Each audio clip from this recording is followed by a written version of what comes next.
I can't trust you to take care of Mom anymore." Standing next to Georgie, who said this with a stern expression, Sophia is nodding over and over with a smug smile. "I, too, think it's better if we live with Georgie and his wife. So, I want you to move out as soon as possible." Hearing those words, I felt my heart go cold. Anger bubbled up within me towards Sophia, who had always ordered me around, and towards Georgie and his wife, who had never lifted a finger to help. Seeing me like this, Georgie looked down on me with displeasure. "What's with that look? A disgrace who can't even properly care for Mom, acting all high and mighty." "My name is Olivia.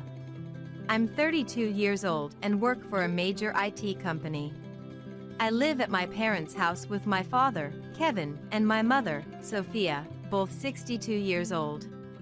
I have a very good relationship with Kevin, who has a solid personality. He introduced me to fishing, a hobby of ours, and we often go fishing together on weekends. On the other hand, Sophia has a free-spirited nature. Whenever I planned to relax at home on weekends, she would suddenly barge into my room saying, "We're going on a trip right now. Get ready immediately." Without listening to my opinion, she'd take me on trips on a whim, which happened quite frequently. My family also includes my older brother, Georgie, who is 3 years my senior. Like Sophia, Georgie acts before thinking, so his personality clashes with my cautious nature. We fought constantly as children, resulting in a strained sibling relationship.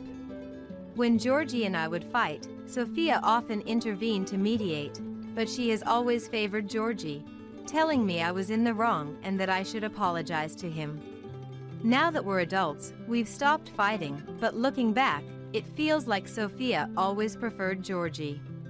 Georgie ended up marrying Cindy, a colleague from his work, 5 years ago after she became pregnant. This led him to move out of the house.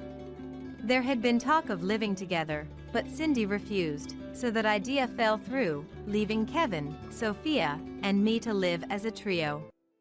4 years ago, Kevin died in a truck accident while at work. The sudden loss left me emotionally unstable, unable to cope, and it took me a long time to recover. But the shock of losing Kevin was even more profound for Sophia than it was for me. Sophia, who had been a housewife, stopped doing any household chores and secluded herself in her room after the accident. Then, misfortune continued when Sophia misstepped on the house's stairs, tumbling down and suffering severe injuries. Thankfully, it wasn't life-threatening, but she became physically dependent on care. Sophia, further disheartened by her injuries, not only secluded herself in her room but also stopped eating the meals I prepared. When I saw her after a long time, she had become emaciated. Thus, believing this situation wasn't good for Sophia, I resolved to use Kevin's inheritance and my savings to build a barrier-free house that would make living easier for Sophia. The construction proceeded smoothly and, while not a mansion, a functional, barrier-free house suitable for caring for Sophia was completed. Sophia seemed to like it very much and gradually began to regain her usual cheerfulness. Moreover, she couldn't walk around freely, but she started coming out of her room, sitting on the porch to relax. Since then, I've been living busy days, juggling work, household chores, and caring for Sophia. One day after work, I came home to find Georgie and his wife visiting with their child. And the laughter of Sophia and Georgie filled the entrance. "I'm home. Oh, big brother, you're here. Welcome." As I greeted them, Georgie, seeing me just home, said he wanted to talk. After changing from my suit into casual clothes, I headed to the living room where Georgie and the others were waiting. "What's all this formality about? What's going on?" I asked, and Georgie cheerfully responded. "We were just discussing, and we decided to live with Mom. So, Olivia, you need to leave this house."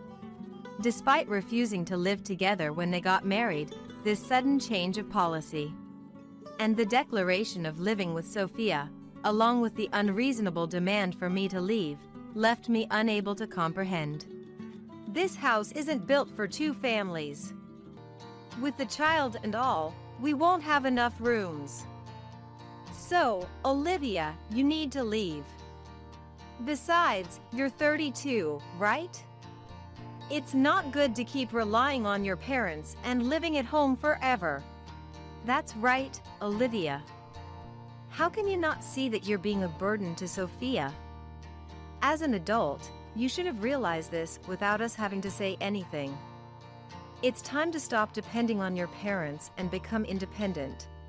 While I was being unilaterally criticized by Georgie and Cindy, I wanted to argue that I wasn't actually depending on my parents. To be honest, I've always wanted to live with Georgie and the rest. He's our precious eldest son, after all. And Olivia, you've always been so cautious and slow. It's been frustrating to watch. Plus, I could never tell what you were thinking, which was creepy. Sophia suddenly came out with her desire to live with Georgie and their family and revealed what she really thought of me. Besides, even now, Olivia, you hardly do any housework because you're always busy with work. There's no point in living with Olivia, who is useless. Now that Georgie and his family have said they'll live with me, you should quickly pack your things and leave. Sophia saw me not as a family member, but merely as a convenient housekeeper. Due to my work commitments and coming home late during busy periods, I couldn't adequately keep up with household chores, prompting the suggestion that I leave. I could forgive the harsh words from Georgie and Cindy, but Sophia's words deeply wounded me. Since Kevin passed away, I've struggled to support Sophia, pushing through my fatigue after work to take care of the household and provide care for Sophia. Moreover, Georgie and his wife were living far from the house, so I couldn't rely on them for support. Additionally, my workplace is a bit far from home, requiring a considerable commute time. My job does not accommodate remote work, so I commute daily by train. I had thought many times about moving closer to my company after Kevin died. Yet, despite Sophia's profound grief over losing Kevin and her need for care, I chose to support her. But to her, it seems I was just a housekeeper. Feeling betrayed by Sophia, sadness and anger began to swell within me. Busy with work and can't even take proper care of Mom, huh? Really, you're such a disgrace. You're failing as a family member. Stop half-assing it and just pack your bags and leave if you're that incompetent. Hey, Georgie, don't you think calling her a failure as a family member is too much? Don't worry, Olivia. We'll live together and take perfect care of Sophia, just you watch. Oh, Cindy, that's so reassuring. Unlike Olivia, you make me feel secure. This is how a family should be. These words from Georgie and the others unleashed the pent-up anger and sadness within me. Understood. I'll get everything sorted and leave you to your freedom. Suppressing various emotions, I said just that and returned to my room. As I ascended the stairs to my room, the voices of Sophia and the others, gossiping about me, could still be heard from the living room. It seemed I was the only one who thought of us as a family. It appeared the others did not consider me part of theirs. Realizing this, the suppressed feelings of anger, sadness, and frustration came flooding back. After entering my room and closing the door, I decided to make a significant phone call, harboring strong emotions. 2 weeks after I left the house, I received a call from Georgie. Hey, Mom isn't doing any household chores at all. What's going on? According to Georgie, Sophia wasn't taking care of the house or the children at all, leaving them in a bind. I had assumed this would be the case since Sophia hadn't been doing chores even when I was living there, but it seemed Cindy had different expectations. It turns out Cindy had hoped that, despite needing some care, Sophia's condition wasn't serious and that she could handle household chores and look after the grandchildren, allowing Cindy to take it easy. I couldn't help but feel astounded by Cindy's overly optimistic thinking and Georgie's complaints, despite agreeing to it so readily. There was no way living together and relying on Mom from the start was going to work. Plus, we knew she needed care all along. What are you complaining about now? I wasn't told she couldn't move around this much. Georgie came up with excuses like a child. And that's not all. People claiming to be from a real estate and construction company have been showing up, asking to see the house, causing us trouble. They're probably scammers, so we've been ignoring them. But they've been sending letters for a while, showing up at the house, and even calling. It's getting really annoying. Georgie said this in frustration, and I calmly replied, "Oh, that's because I hired a professional service. I've sold the house, so you'll need to move out soon." What? Why are you selling Mom's house without permission? It's our house, don't mess around. I ignored Georgie's yelling and explained that Sophia was already informed. Why do you think the house I paid to build is Mom's, let alone yours? I built it, so it's my right to sell it. The buyer wants to demolish it and the surrounding land to build condominiums. They were thrilled to buy it. Why would you do something like that on your own? We're living there right now. Is this how you treat family? Who was it that said to leave because I was useless? Besides, it's my house that I bought, so I can do whatever I want with it. As I countered Georgie, who tended to ignore inconvenient truths, he seemed to run out of arguments. Georgie suddenly changed his tone, pleading with me in a different voice. Please! We were wrong! So, stop selling the house and cancel the demolition. Talk to the company and convince them to stop. I'll even let you live here. We'll make the rent cheap and even do some of the housework. How about that? It's not a bad deal, right? I'm saying we'll welcome you back into the family. Even in this situation, Georgie seemed not to understand his position at all. Despite it being the house I bought, he's talking about charging me rent, assuming I'd do the housework, and saying they'd welcome me back into the family. I was utterly astounded by Georgie's arrogant remarks, informed him that a buyer had already been found and that the sale wouldn't be reversed, and he should leave the house without causing any more trouble for the company, then hung up. Georgie called again shortly after, but I blocked his number. Soon after, I received messages from both Cindy and Sophia, blaming me and asking to stop the sale of the house, but I replied with rejections to both and decided to block Sophia and Georgie's contacts, resolved never to see them again. A colleague who lives near the house I had built later told me about Sophia and Georgie's situation. After our call, the contractors moved in quickly to start demolishing the house. Sophia and the Georgies resisted until the end, trying to prevent the contractors from entering and spreading malicious rumors about illegal construction in the neighborhood, continuing their harassment and interference. I had warned the contractors in advance that these people were difficult and might cause trouble, so they were somewhat prepared. However, overwhelmed by the severity of their malicious harassment, the contractors reached their limit and threatened to call the police if the harassment and interference continued. Faced with cold stares from those looking forward to the new condominium and the mention of the police, Sophia and Georgie stopped their resistance and ceased their harassment. Demolition progressed smoothly after that, and Sophia and Georgie, having lost their house, hastily rented a small apartment nearby.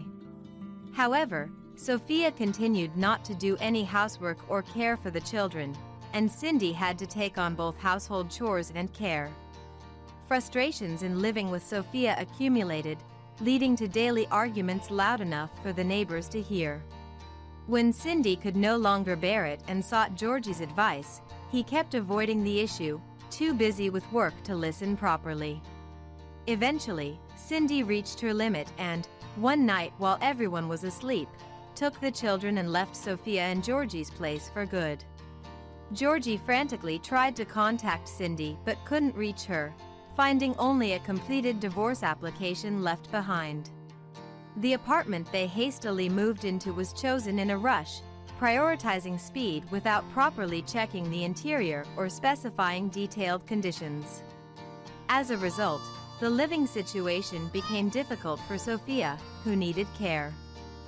After Cindy left, Sophia reluctantly began to do household chores but couldn't manage everything due to her injuries. Georgie also started doing household chores out of necessity, but having never done them before, the quality was terrible, leading to daily arguments with Sophia. Georgie, having been left by his wife and children and returning home tired from work, faced the stress of unfamiliar chores and caring for Sophia, appearing older than his actual age and becoming isolated at work. Originally, Georgie had an outgoing personality like Sophia's, with many friends and a fulfilling private life, but his mental state deteriorated due to his current lifestyle, leading to harsh behavior. Gradually, he lost friends and was avoided at work, becoming lonely. Moreover, Sophia has been looking for me recently, shouting my name around the house, becoming the talk of the neighborhood, as a colleague mentioned. As for me, I am now living abroad. My boss had always wanted me to go to our overseas branch, but I had declined due to caring for Sophia, who needed assistance. However, after being driven out of the house, I accepted the overseas transfer without hesitation and left for America. Life in a new environment is full of exciting new challenges. And while it requires a different perspective from America, I find it very rewarding. Before leaving America, a colleague who had long harbored feelings for me confessed, and we started dating. Though we are in a long-distance relationship, we found in each other the best partner to encourage and elevate one another. He proposed that we get married when I return to America, so I eagerly await my return, fully committed to my work. Freed from the troubling relationships of the past, I am savoring happiness and living fulfilling days. I want to marry Thomas the doctor, so please divorce him, old woman. One day, a young woman suddenly showed up at our house and said.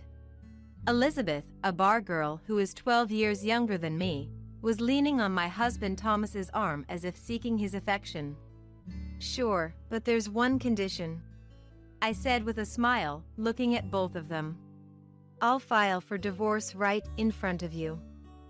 So, will you apply for your marriage certificate in front of me? The two, momentarily confused by what was said, accepted with a smug smile. Trying not to burst into laughter, I headed to the family court with them to submit the divorce application. My name is Amelia. I'm 34 years old and work as an internist at a hospital. My husband Thomas, who is the same age, also works at the same hospital. Since we both have night shifts, our days off rarely coincide, and we don't have any children yet. While we used to get comments about grandchildren from my parents and parents-in-law, they've pretty much stopped now. Given our busy schedules and the possibility of being called into work unexpectedly, they seem to have accepted that grandchildren are off the table as long as I work at this hospital. Though I feel a bit guilty towards our parents, I find my job very fulfilling. Thomas likes his job too and occasionally attends skill upgrade training sessions. His hard work is well regarded in the hospital, and despite our busy schedules, we lead fulfilling lives. My discontent with Thomas began when the rules we set at the beginning of our marriage started to be ignored. Given our demanding jobs, we had clearly set some rules regarding household chores. One of them was that the person not on night shift would take care of the chores. Since our night shifts are irregular, it's difficult to divide the chores by day or type. Therefore, we decided to base it on the presence or absence of night shifts. Until now, if I was on a night shift, Thomas would cook simple meals and take care of cleaning and laundry.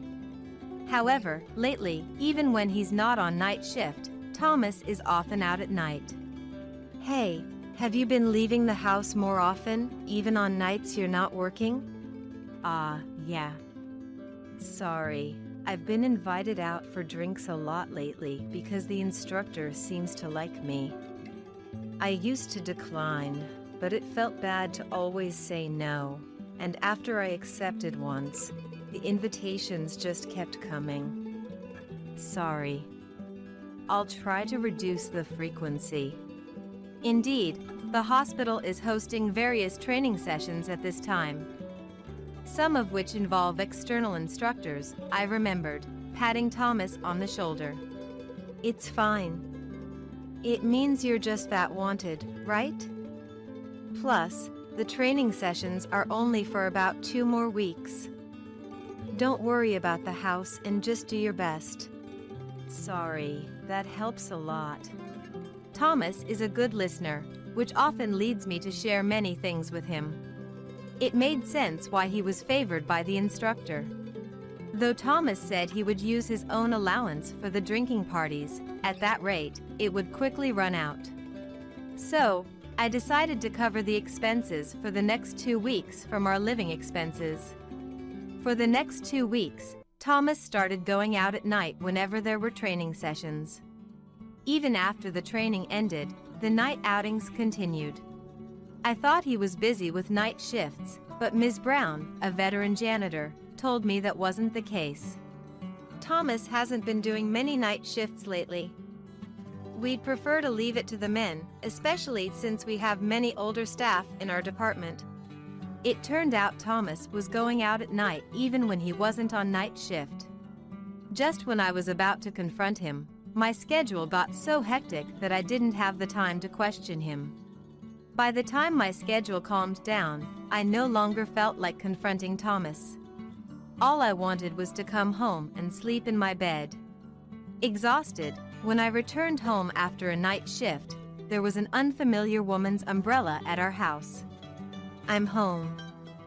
Thomas, do we have a guest? Welcome back. Sorry for the suddenness, but there's something we need to talk about.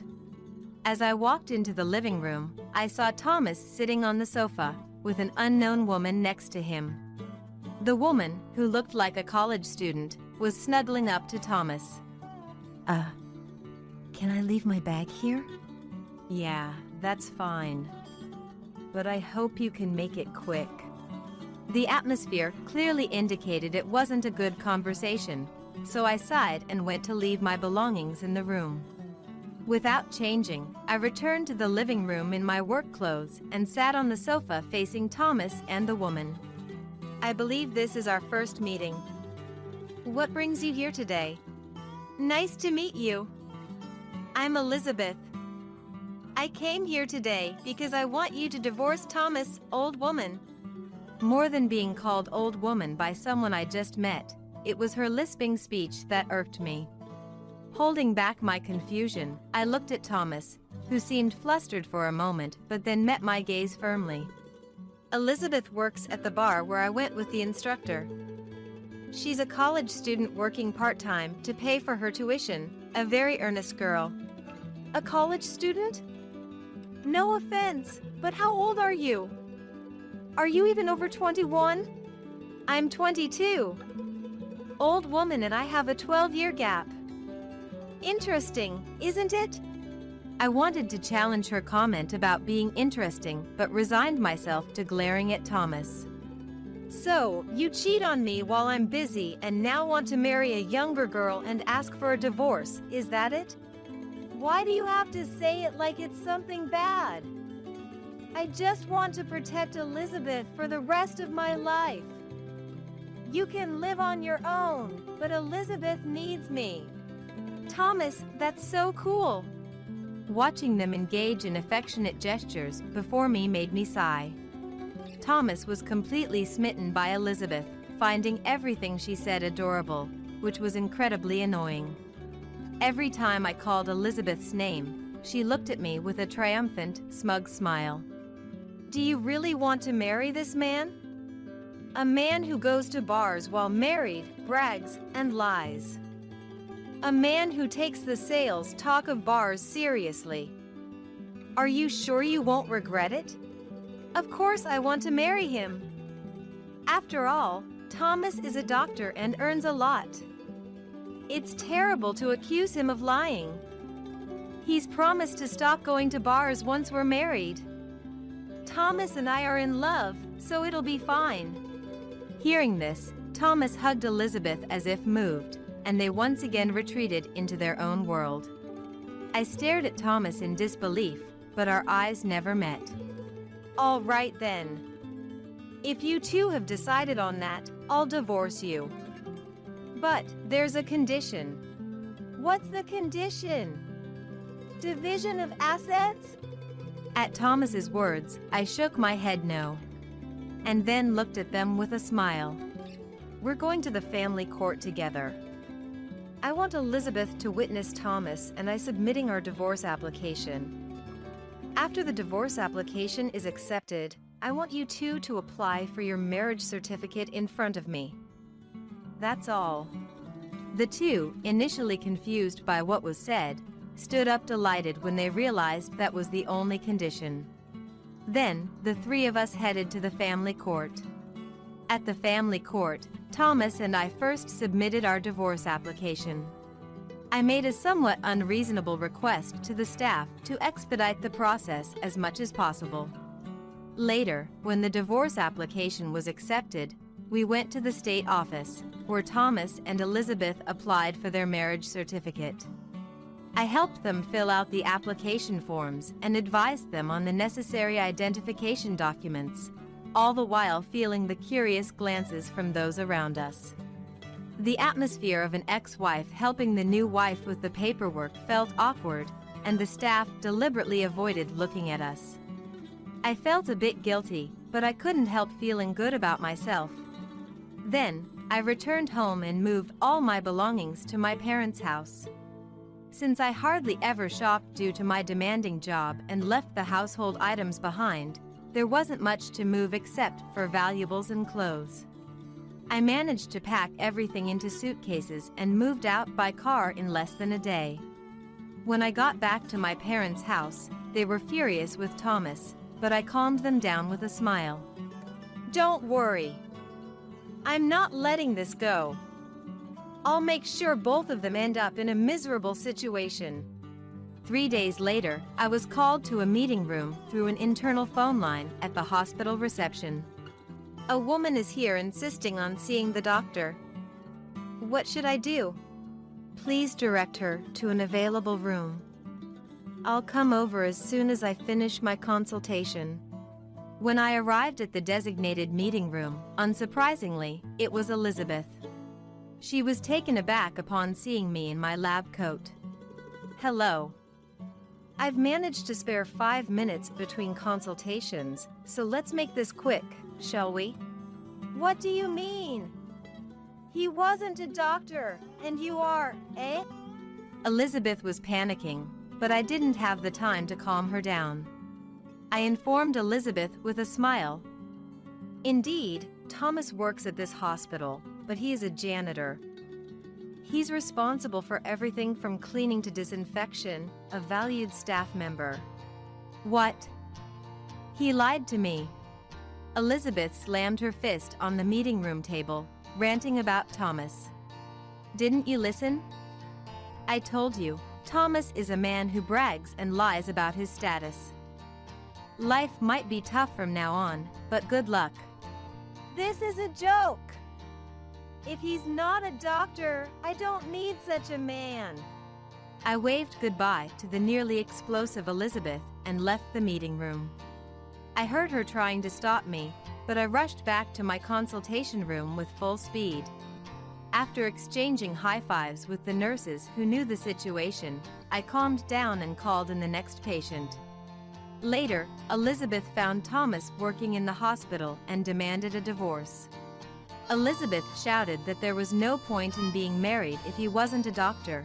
while Thomas loudly claimed that love doesn't care about professions. The spectacle was witnessed by waiting patients and nurses, quickly becoming the talk of the hospital. Despite whispers from onlookers, the heated argument between the two didn't subside until security had to intervene, nearly leading to police involvement. Elizabeth stormed out of the hospital, and Thomas followed her. Elizabeth returned home and caused a neighborhood disturbance by screaming at Thomas to divorce her and claiming the house, along with demanding compensation for being deceived. Around the time our divorce became known in the hospital, I filed for compensation against both of them for the affair. Thomas and Elizabeth came to my parents' house immediately after receiving the letter from the lawyer. What the heck is this about demanding compensation? You didn't set any conditions other than remarrying Elizabeth. Why are you demanding compensation now? They barged into the house without hesitation, ranting in front of my parents. Well, Thomas, you cheated on me while we were married, and you, Elizabeth, knew he was married and still had an affair with him, right? So, of course, I'm going to demand compensation from both of you. Don't be ridiculous. It's not my fault. I won't pay a cent. You're so greedy even though you're a doctor. Your nature is so vile. Their yelling didn't bother me at all. Do you know why I included your remarriage in the divorce conditions? Thomas and Elizabeth looked puzzled. One reason is to make it clear that Thomas was having an affair while married to me. Normally, getting remarried just a few weeks after a divorce screams that the person was the affair partner. Though you didn't need to do that since you made a scene at the hospital and everyone already knows. The other reason is to ensure I could definitely get compensation from you. I thought Elizabeth was a fake name you used at the bar, and I had no idea where you worked or who you really were. So, I had you fill out the marriage certificate application and helped you with the process. Thanks to that, I got to see all your identification documents. Oh, and when you get married, you have to change your name and address on your driver's license, you know. While Thomas frowned, Elizabeth's face turned paler. So, I'll leave the rest to the lawyer. You can try to dodge or run, but don't forget I have all your personal information.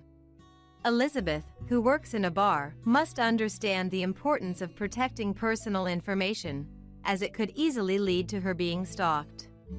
As I smiled, Elizabeth ran off with heavy footsteps. Thomas, looking dumbfounded but irritated at me, followed after Elizabeth. In the now quiet house, I sighed and soothed my angry parents. Elizabeth has been paying the compensation smoothly. Considering she's a college student, I proposed a modest amount, so she should be able to finish paying within the year. Though she wants to divorce Thomas, he's resisting, and neither of them can afford a lawyer for divorce negotiations. Thus, they're separated but not yet divorced.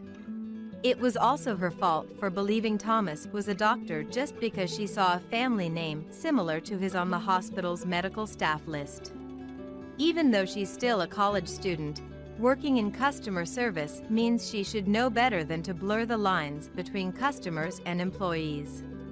Perhaps for her, a wealthy doctor was an ideal marriage candidate, but having an affair with a married man was wrong. Even if Thomas agrees to a divorce in the future, she'll have a divorce record. This incident has likely taught her a lesson that destroying someone's family carelessly can lead to dire consequences for herself. As for Thomas, he disappeared from the hospital without me having to do anything. In fact, Thomas, who had left the hospital to follow Elizabeth after she was expelled that day, was in the middle of his shift. As a result, Ms. Brown, a veteran janitor and Thomas's supervisor, was furious. With her face red with anger, she wrote in large letters on Thomas's work schedule that he was absent without permission due to a romantic entanglement. Thanks to that, even the janitors who were off that day came to know about it. Among the staff, that uproar became a major incident, and the patients spread rumors among themselves. As a result, Thomas was the subject of both true and false accusations and ended up being ostracized by everyone, ignored even in greetings, which seemed to break his spirit. One day, he suddenly resigned on his own. Afterward, he apparently returned to his father-in-law house, where his father-in-law, who was already informed of the situation, scolded him severely.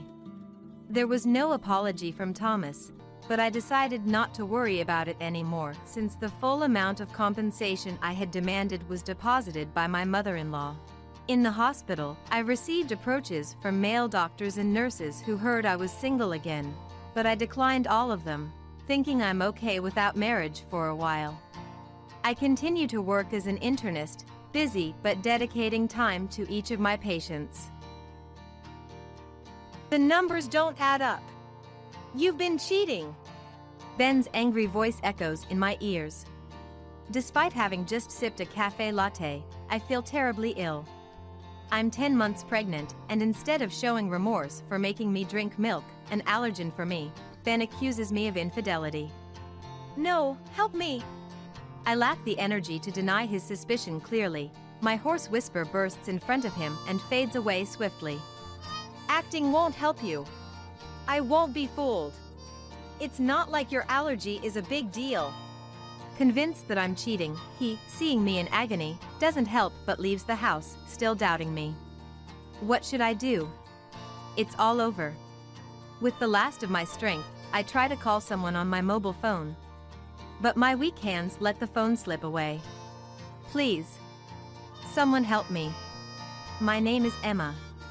I'm a 33-year-old housewife, living with my husband Ben, a classmate. We met through a mutual friend 2 years ago. Both past 30, we were already considering marriage, so when we met through our friend, we were acutely aware of each other as potential life partners. Ben works for a trading company, with a satisfying salary and handsome looks. Excuse me for asking, but why haven't you married until now? I knew it was blunt, but out of genuine curiosity, I asked him right there. Actually, I had a fiancé until 6 months ago, but it was called off. I was looking for a new partner since then. He answered cheerfully. I nodded in understanding. Being jilted must have been hard. I hadn't experienced it, but I could understand the pain in his heart. After that, we had a lively conversation about trivial things, like our hobbies and how we spend our days off. We shared interests in visiting art galleries and watching movies, making me feel that if we dated and married, we'd spend enjoyable days together. We hit it off and parted ways, agreeing to contact each other in a week. I was amazed at how quickly things progressed, but dating him felt comfortable, allowing me to be myself without undue stress. Being with him, I knew I could be myself. Instinctively feeling this, I started making moves on him. It seemed like he reciprocated my feelings, and just a month after meeting, we started dating. It was a whirlwind romance, totally different from any relationship I'd had before. But I already knew he was a good man, handsome and with a great income, so honestly, I wanted to secure him as my future partner. Our relationship progressed smoothly, and a year after we started dating, we got married. He proposed during a dinner on a cruise ship on my birthday. I have a milk allergy, so he made sure that my courses were prepared with soy milk instead. I really appreciated these thoughtful gestures from him. He was my pride and joy. Naturally, I accepted the engagement ring and carefully placed it on my left ring finger. I had dreamt of this moment, but having it become reality made me wonder if it was all a dream. That's how happy I was. I'll cherish you for life, Emma. He said, his cheeks slightly flushed from the wine, and kissed my cheek. That night was the epitome of happiness, savoring the joy of marrying him. Soon after, we registered our marriage and moved into our own place. How about near your parents' place, Emma? It's close to my work too, and it'll be reassuring, right? Really? That's great, thank you. Knowing I was an only child, he suggested living near my parents, thinking they'd worry. With the possibility of raising children in the future, I was truly grateful, as I'd likely need my parents' help. My family, including relatives, all lived nearby. As a child, my cousin Henry used to play with me a lot. So, starting a new life near my parents was a dream come true. After moving in, I quickly realized something about Ben. He didn't do any housework at all. But as I became a full-time housewife, I thought I was okay with it. However, as time passed, I realized he wasn't just avoiding chores, he was also making a mess everywhere. No matter how much I cleaned, it would quickly become untidy again. I did bring it up with him once. Hey, can you try to keep the room a bit tidier? Like, at least put your dirty clothes in the laundry basket? I tried to say it as gently as I could. But he didn't like being told what to do. It's bothersome, I don't want to, he replied curtly. Sighing, I picked up his scattered clothes.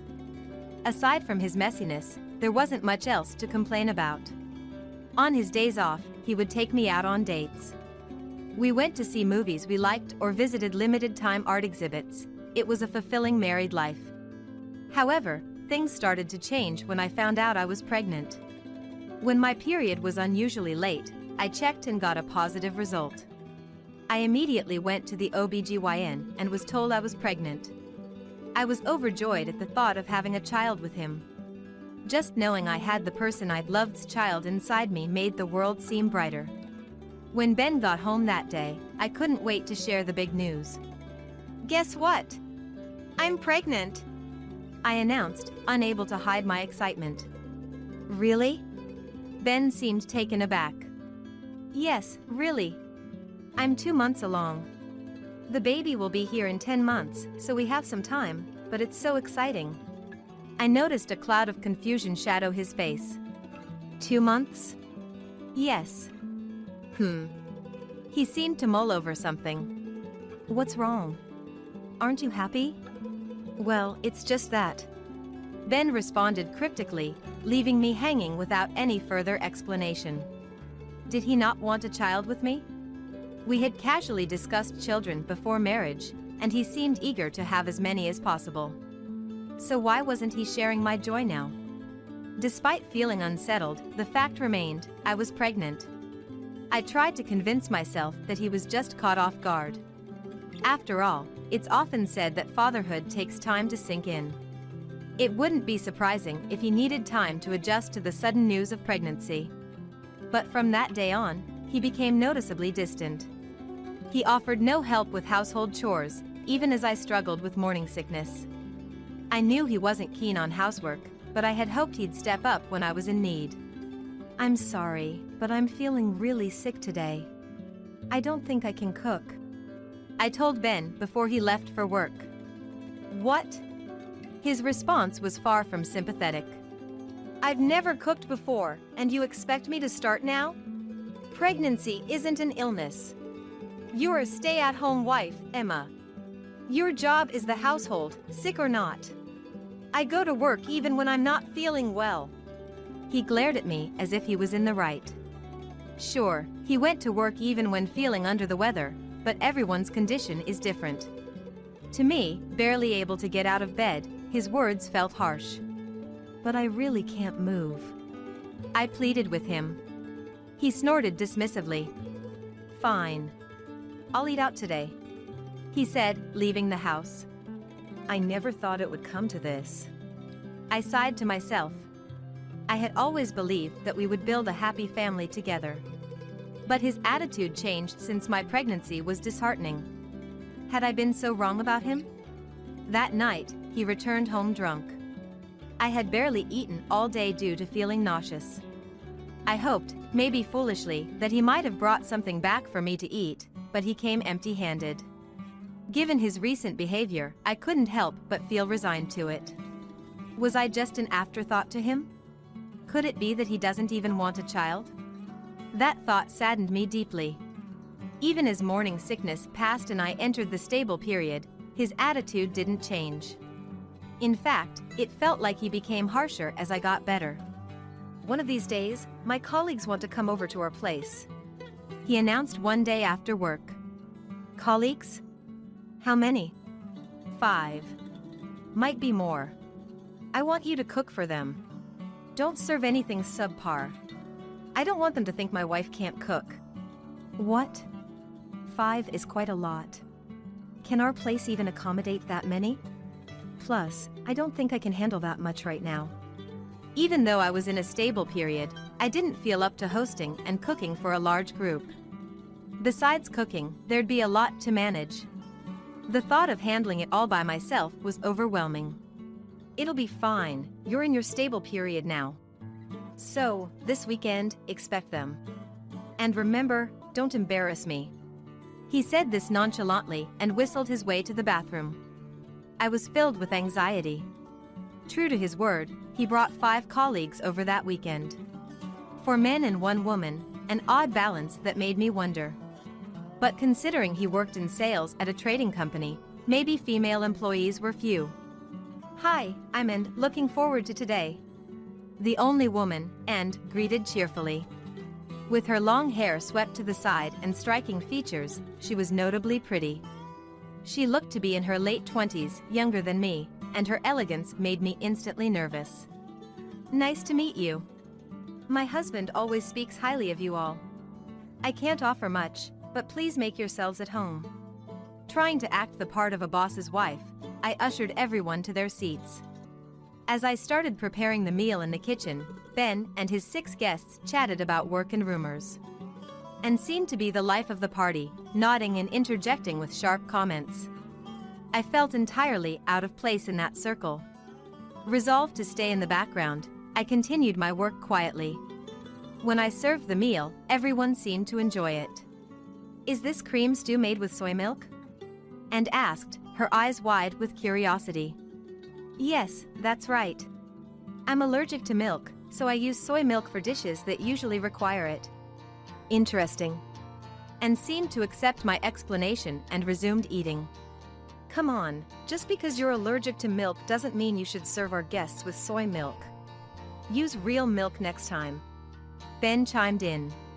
Expecting such a remark, I couldn't help but sigh. I need to eat too, so it has to be soy milk. You could have made separate dishes. He retorted.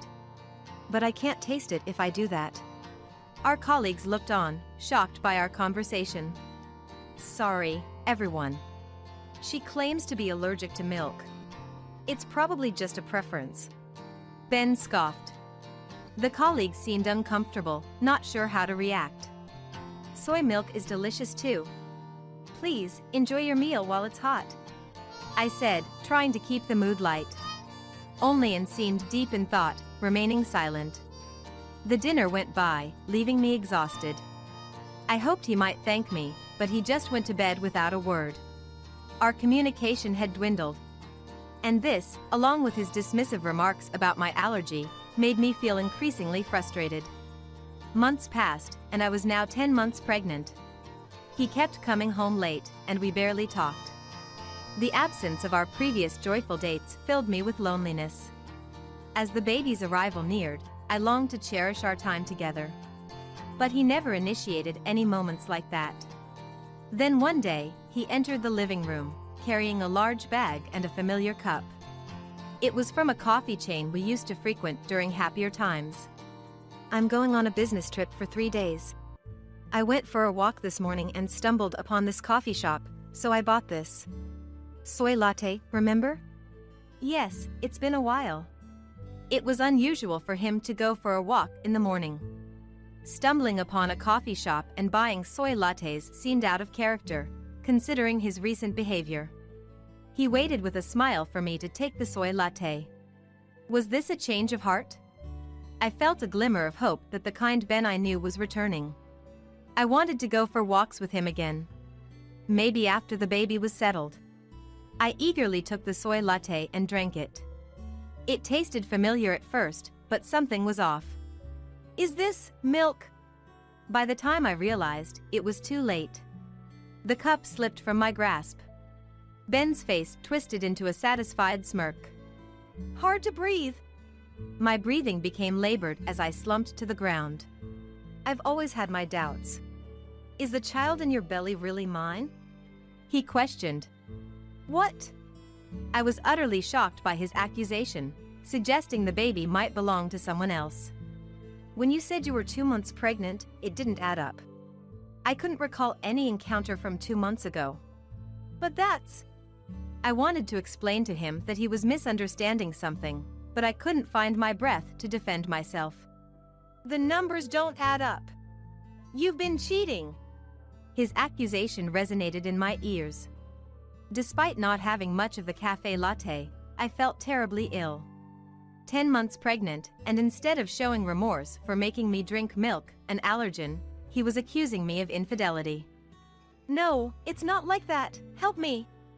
I didn't have the energy to clearly deny his suspicion. My raspy voice burst in front of him and quickly faded away. Acting won't help. I'm not fooled. Allergies aren't that serious. Convinced I was cheating, he, instead of helping me in my agony, left the house, still doubting me. What should I do? It's all over. With the last of my strength, I tried to call someone on my mobile phone. But my weak hands let the phone slip away. Please. Someone help. Desperately crying out in my mind, my consciousness began to fade. When I woke up, the first thing I saw was the white walls and ceiling, and I realized I was in a hospital. I was saved. As I felt relieved, I noticed someone's face peering in from the edge of my vision. Emma! You're awake! Henry. It was Henry, my cousin who lived nearby. Emma, you called me, and when I answered, I heard nothing at first, so I thought it was a mistake. But then I heard labored breathing and realized something was wrong. I rushed to your house, the front door was open, and I found you collapsed in the living room. It was a shock. I called an ambulance and had you taken to the hospital right away. Henry earnestly explained what happened after I collapsed. I remembered calling him just before I collapsed. He had always been like a big brother to me, caring for me. I thought he would come if there was an emergency. But before I could ask for help, I dropped the phone.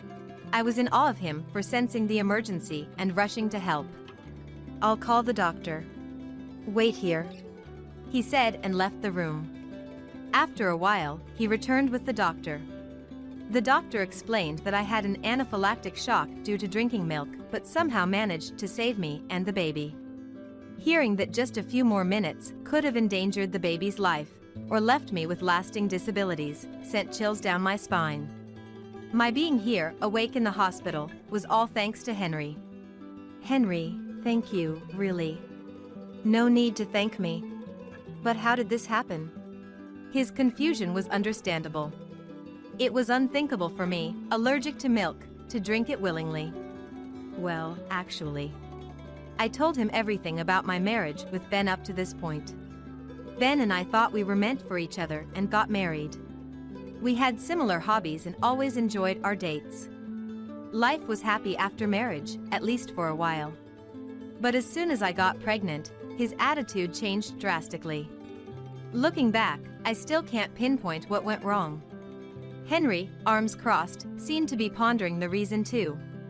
Ben's behavior changed after you told him about the pregnancy, right? Yes. When I said I was 2 months pregnant, he thought the calculation was off. He convinced himself I cheated and did this as revenge, I guess. Henry's face hardened as I replied. Revenge or not, this is too much. Feeding you milk when you're allergic. What was he thinking? Anger was clearly visible in his eyes. I felt moved by his anger on my behalf. I can't believe it. If it weren't for you, Henry, neither the baby nor I would have made it. Just thinking about what could have happened without his help sent shivers down my spine. Filled with a mix of relief and a desire for retribution against Ben, I asked, what should I do about Ben? Henry, seemingly pondering the same thing, asked me back. Of course, I can't just let this go.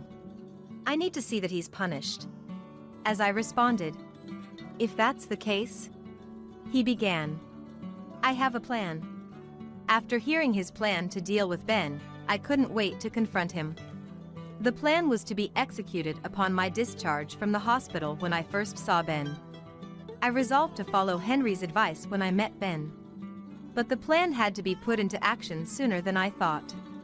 3 days into my hospital stay, I received a call from Ben. It happened while Henry was visiting me. I hesitated to pick up the phone, and the call ended. But Ben called again immediately. So persistent. I muttered, staring at the incessantly ringing phone. The phone stopped briefly, only to ring once more. As the cycle repeated, I looked at Henry, silently seeking advice. Let's execute the plan now, a bit earlier than expected. Understood. I replied. Nervously, I picked up the mobile phone, pressed the call button, turned on the speaker, and placed it on the table. Hello, Emma? Finally, you answer. Seriously. I returned from my business trip, and you were nowhere to be found. I've been searching all over for you. Running away from home, what's that about? Thanks to you, I haven't had dinner. His angry voice filled the hospital room. If I had held the phone to my ear, it would have hurt from the loudness. Ben, showing no concern for me, immediately started yelling. He was the one who made me drink milk and sent me to the hospital. His complaint about not having dinner was ridiculous, considering he never cooks. If he can't cook, he should eat out, but he doesn't even do that. It's like dealing with a child. While listening to Ben's angry words, I exchanged a resolute nod with Henry. Excuse me, but who am I speaking to? I deliberately lowered my tone to confuse Ben. What? What are you talking about? Ben sounded baffled on the other end. Henry and I exchanged a knowing look and smirked. I don't know who you are. The mobile phone screen says Ben, so are you perhaps my husband? What? He sounded completely perplexed. It made sense. After repeatedly calling his wife, he finally got through, only to hear nonsensical words. I glanced at Henry again and smirked. Henry nodded in agreement.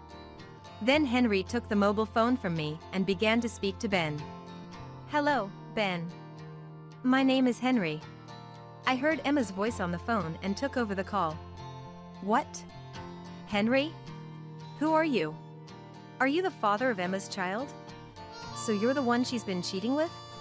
Ben hastily accused Henry in a stern tone. Cheating? What are you talking about? I'm Emma's cousin. Actually, Emma is currently suffering from amnesia. Amnesia? Yes, this was the plan Henry and I devised. I would pretend to have lost my memory to confuse Ben. The goal was to get Ben to admit that he was the one who gave me the milk. The plan was supposed to be executed when we met in person, but Ben's call accelerated things. No problem, though. It might even be more convenient over the phone since he can't see my face. Don't you know? Emma collapsed from anaphylactic shock 3 days ago due to a cafe latte she drank. Anaphy, what? Ben seemed clueless about such matters, tilting his head on the other end of the line. She nearly died after ingesting milk, an allergen. The baby was almost affected too. Emma lost her memory due to the psychological shock. You were the one who gave her the drink, right? Henry's tone was stern. Ben let out a small cry of disbelief. No. What do you mean no? It was me who gave it to her, and told me to do it. Ben's voice trembled. Hearing this shocking revelation, Henry and I exchanged glances. Then, from the other end of the phone, a woman's voice exclaimed, Wait a minute. We were stunned. It was Anne. I remembered her well as one of Ben's colleagues who had visited our house before. She was the beautiful one. Was Ben cheating with Anne? Why am I getting blamed? You were the one who made her drink it, weren't you? You said giving her the allergic milk would make her bedridden for days, so we could go on a trip without her noticing, right? Yeah, but you gave her too much. Ben and Anne began arguing. From their conversation, it seemed Anne had known about my milk allergy and planned to make me slightly ill so they could travel without worries. Ben and Anne were clearly having an affair. After all his accusations of my supposed infidelity, Ben was the one cheating.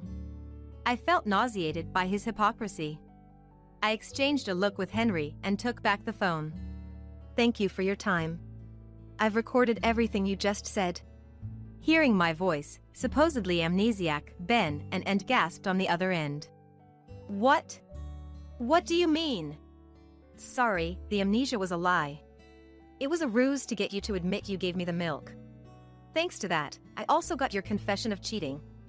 I'll be claiming a substantial compensation. I said it cheerfully, and Ben and both shouted in disbelief. How foolish can they be? Henry and I were astounded by their lack of awareness of the severity of their actions. That's terrible. You were cheating too, weren't you? Then the compensation should be split, right? No, it's your fault for cheating first.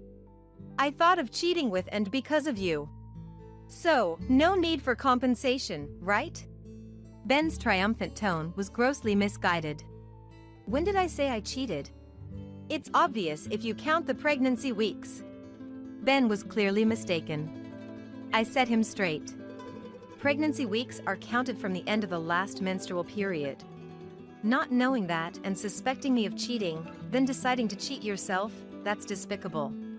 I'm divorcing you. Prepare for a hefty compensation. I yelled with all my might and hung up forcefully. Then I blocked Ben's calls. Finally, peace returned. Henry, really, thank you. No, I didn't want to see Emma sad. I'm glad you could set Ben straight. We sighed in relief, facing each other. I was going to have a child without a father, but it's decidedly better than having a father like Ben. Later, Henry and I submitted the voice recorder data with Ben and Anne's confessions to the police. They were promptly arrested and are currently being interrogated. A colleague of Ben's, who visited us before, said it was clear even at their workplace that Ben and Anne were together. One of the colleague, Mike, confessed. I regret not speaking up sooner. But I understand it takes courage to expose a colleague's wrongdoing. I reassured Mike it was okay. Ben's previous engagement had been called off due to his sudden change in behavior. A revelation that made perfect sense. Additionally, it was discovered that Ben and Anne had used company business trips as a cover for their personal vacations multiple times, leading to their dismissal for misusing company funds. After their release from prison, they'll be starting life from scratch, having lost their jobs. The compensation they owe me is substantial. They paid it off with loans, but I wonder what they plan to do next. Sometimes I think they might be better off in prison, given the gravity of their crimes. Taking my allergy lightly, poisoning me with milk, and their infidelity. I have no sympathy for them. I hope they deeply reflect on their actions while with the police. Meanwhile, I gave birth to a baby girl and am currently living at my parents' house, where they help me raise her. Henry often visits and helps with the baby, which I greatly appreciate. When she gets a bit older, how about we go out together? Henry suggested sincerely. Yes. I nodded with a smile. Perhaps there's a future where Henry and I end up together. These hopeful thoughts fill my mind. You're such an unreliable sister. We need to go big for the Christmas party, so we have to make a lot. Order some more appetizers and steaks. That's my sister Chelsea, always bossing me around. I did as Chelsea asked, ordered takeout, and pack up everything. Then, to my overly excited sister and her husband, I said, well, I'm heading home now. My name is Taylor, a 32-year-old office worker. I've been married to Orland for a year now. We're really close, and our newlywed life has been truly blissful. But then, after father-in-law passed away due to illness, Orland asked me to move in with my mother-in-law Kyla at his family home. I was really anxious about living together, but Kyla was incredibly kind and quickly eased my worries. She taught me her special recipes and treated me so well. Life with just Orland was fun, but I've come to really enjoy our time as a family of 3. I feel blessed to have married into such a wonderful family and cherish these happy days. However, there's something that worries me. My own family. How's Mom feeling today? Oh, I'm doing really well today. I'm currently at a care facility where my mom lives. My dad passed away about 3 years ago, and since then, Mom had been living with my sister and her husband at our family home. But after Mom's legs got weak, they quickly moved her into this care facility. What's worse, I only heard about Mom's situation directly from her, not from my sister. Angry that Chelsea hadn't consulted me, I went to talk to her once. Chelsea just got defensive and lashed out irrationally. Your opinion doesn't matter, Taylor. We were the ones living with her after all. Still, you could have at least told me beforehand. Stop nagging. Why don't you take care of her then? I can't. I'm already living with Orland's mother. Then don't complain. Chelsea and I were never that close. She's always been crafty, tricking our parents with her eloquence to get what she wants since we were kids. At times, she even used me to beg our parents for things. I always looked at Chelsea with a cold gaze. Didn't she feel ashamed to go to such lengths to satisfy her desires? Seemingly aware of my cold gaze, Chelsea always snapped at me. So my sister and I used to fight a lot and argue frequently. Dad would always end up scolding both of us. Really? I thought having 2 daughters would make for a quiet and peaceful home. Turns out we're noisier than the neighbors with their 2 boys. I vividly remember Dad grumbling like that. After Chelsea left for college and started living alone, our home became peaceful. However, I feel like we still clash every time we met, especially during Christmas.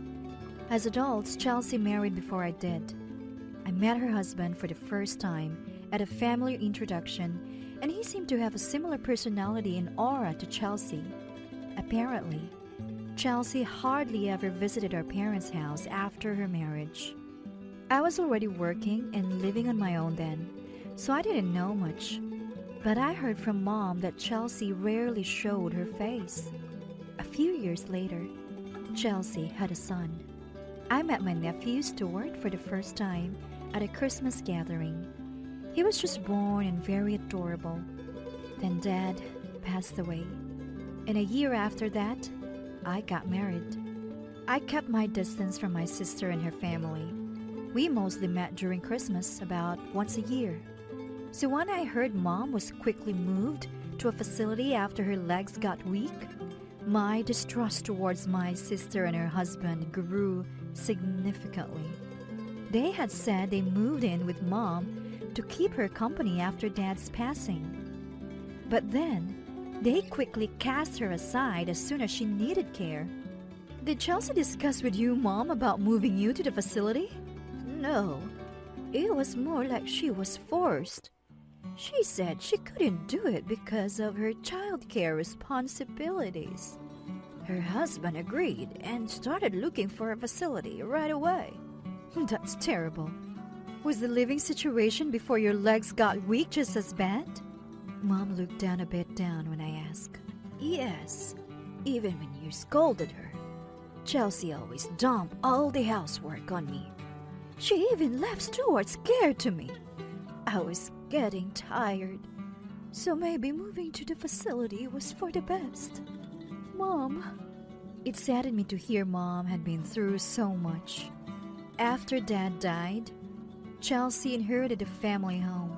I wondered if my sister and her husband had been waiting to take over the house, to live rent-free, and to get rid of Mom, the nuisance. It seemed like something Chelsea would do. She would always prioritize herself first. I visited Mom regularly at the facility, but Chelsea hadn't shown her face even once. She probably didn't care much about our parents. In fact, Chelsea didn't seem too distraught even when Dad died. But when it came to the funeral and inheritance, she and her husband were very proactive. The heirs were Mom and us sisters, but Chelsea's husband kept butting in. Though Dad's estate wasn't much, just the family land and house, they repeatedly suggested that Mom and Chelsea should inherit it. I'll take care of Mom, so let's live together, Chelsea had said, convincing Mom. Mom asked me what I thought, and honestly, I didn't mind who inherited the house. If Chelsea was willing to take care of Mom, I was okay with her inheriting it. After I shared my thoughts, Mom agreed, and we decided to let Chelsea inherit the land and house.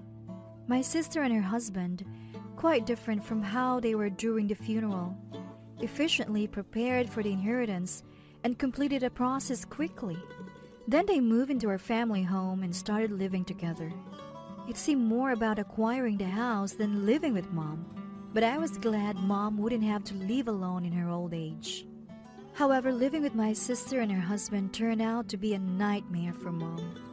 When I visited home, like during Christmas, Mom would always express her dissatisfaction when we were alone. Apparently, Chelsea, though a homemaker, dumped all the household chores on Mom and even had her take care of her son. Mom had to take Stuart to and from daycare and play with him. I'm already 68 and getting weaker. Chelsea does nothing, leaving Stuart to me and going out during the day. Such a thing. I trusted Chelsea to take care of Mom, but at that time, I had just started living with Kyla, so I couldn't live with Mom myself.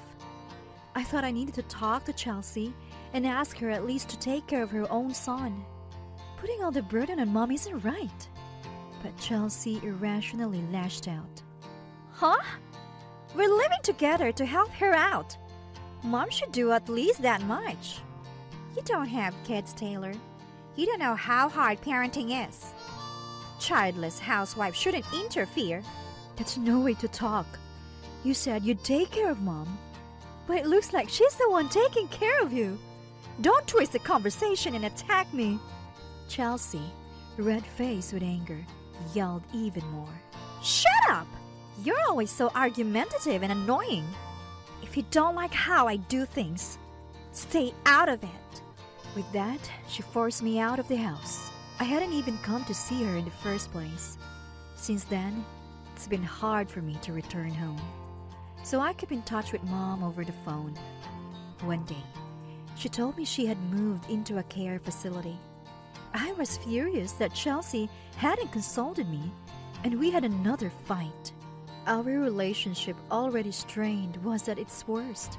I visited Mom regularly at the facility, but Chelsea never did.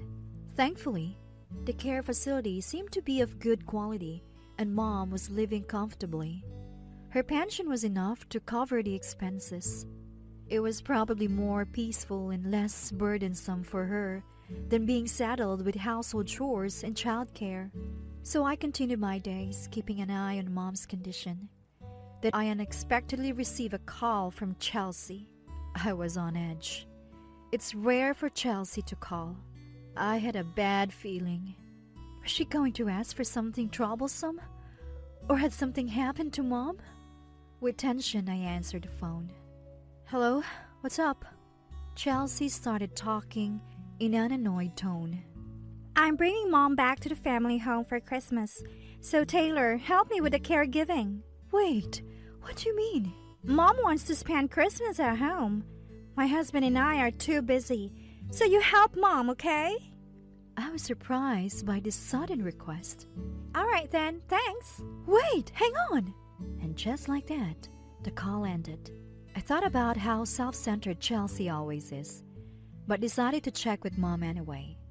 When I visited her at the facility, yes, Chelsea suggested it. I thought it would be nice to spend some time in that house again, Mom said. It sounded like Chelsea had made it seem like Mom wanted to return, but maybe she was just embarrassed to admit it was her idea. I felt happy, thinking Chelsea did care about Mom after all. So I decided to join in and take care of Mom. Orlan and Kyla smiled and told me to go.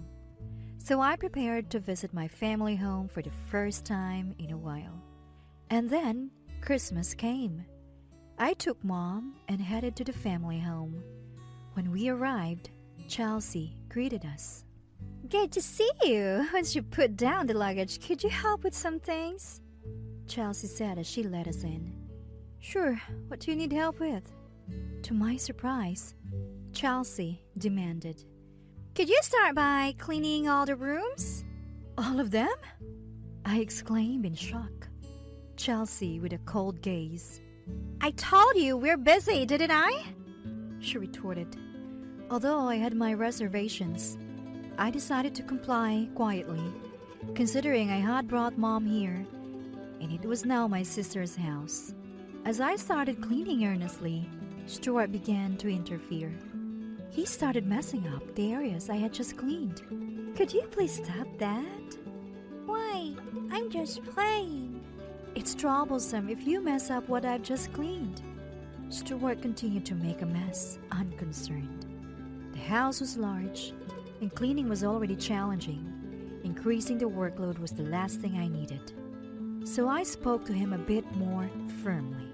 Can't you understand when I say stop? If you don't behave, I'll get angry. Then Stuart started crying loudly. Chelsea rushed over and yelled at me. What are you doing making him cry? I can't believe this. Well, he's messing up the place I just cleaned. Kids make messes, you know? That's what they do. This is why people without children just don't get it. I was infuriated by Chelsea's condescending attitude. But then Mom, I'll take care of Stuart, she said, stepping in between us. But Mom, hit your legs, you shouldn't. It's fine. I have a secret trick to keep Stuart quiet. Mom took out some snacks and comics from her bag and handed them to Stuart, who happily started eating and reading. Chelsea warned me. If you make him cry again, he'll have me to answer to. And then she left. Relieved, I resumed cleaning and finally finished, exhausted. Next, Chelsea handed me a note with a list of groceries. Go, buy everything on this list. Excuse me? Hurry up, before the relatives arrive. What? I was taken aback. Wait a minute. Are relatives coming too? Yes, they are. Is there a problem? We've never done this before. I thought it was just going to be our family. It's none of your business, Taylor. From now on, we're hosting lavish parties with relatives. It will boost our reputation. Is it okay to have Mom around so many people? She's not strong, you know. It might be too much for her. Chelsea snapped at me. Oh, stop it. I'm in charge of this house. Just do as you are told. I invited Mom to show the relatives how well I'm taking care of her. What? We lived with her, so it's only right we create an opportunity to be praised for it. I was shocked. She invited Mom from the care facility just for that? Can you just get moving? You're so slow, Taylor. Seriously, you're such a useless sister. We need to go big for the Christmas party, so make sure to buy plenty. Appetizers and steaks and get them from a department store or something. Chelsea ordered me around and then left the room. I was speechless. She wasn't thinking of Mom at all. She just wanted to use Mom to get praise from others. When I went to find Chelsea, she was lounging on the living room sofa, watching TV. She was making me work while planning to take all the credit herself. I suddenly felt everything was ridiculous. Being used like this, neither Mom nor I would be happy. I'd probably just be worked to the bone during the party. When I quietly told Mom what Chelsea had said, she was shocked. I thought I'd get to relax. I haven't mingled with relatives in years, and it makes me uneasy. And Chelsea invited me just for this? Mom, let's go back home today. I'll call Orland. I immediately phoned Orland and asked if it was okay to bring Mom to our place. After explaining, Orland and Kyla agreed. Of course, come over, Kyla said. Let's go back now, Mom. I ordered appetizers and steaks as Chelsea instructed and pack up. I could hear my sister and her husband and Stuart chatting in the living room. We're having a feast today. Lots of appetizers and steaks. Yay, awesome. I can drink lots of beer too. Leaving everything to me and expecting to have fun is not how the world works. After packing, I put the bags in the car and helped Mom inside. Then I went back inside and headed to the living room. To my overly excited sister and her husband, I said, "Well, I'm heading home now." What? Wait, Taylor. What are you talking about? What about the cooking? The appetizers? You should do what you were asked to. Chelsea berated me. "Don't worry, I've ordered the appetizers and steaks as you asked." This made Chelsea a bit quieter. But who will take care of Mom? I asked you to look after her. "Don't worry, Mom's already in the car." Wait, what? That makes no sense. I need to show the relatives I'm taking care of Mom. What's the point of lying? Even without Mom and me, you can still enjoy your lavish party, right? Chelsea's face turned red with anger. Why are you speaking so formally all of a sudden, Taylor? Bring Mom back right now. I won't return her until after the party. Faced with Chelsea's unreasonable anger, I firmly told her, "Please, don't use Mom and me for your convenience. We're cutting ties with you." With that, I left the house and got into the car. My sister and her husband stood there, faces pale, watching me. We then headed to my in-laws' house. Orland and Kyla warmly welcomed Mom.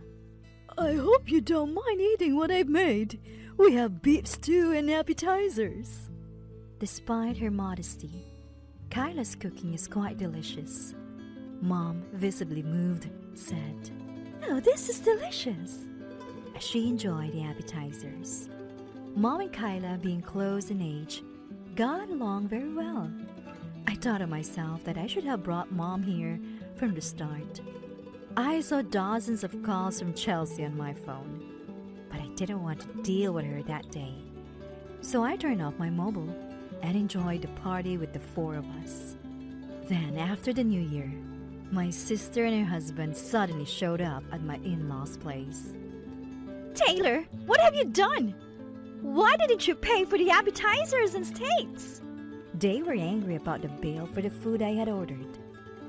Because of you, Taylor, we had to pay a bill of $2,000. Pay us back right now. They demanded unreasonably. I calmly responded, "I only ordered because you asked me to. Since I didn't attend, I don't owe you anything, right?" Shut up! We don't want to suffer this loss. You're my sister, so you should listen to me.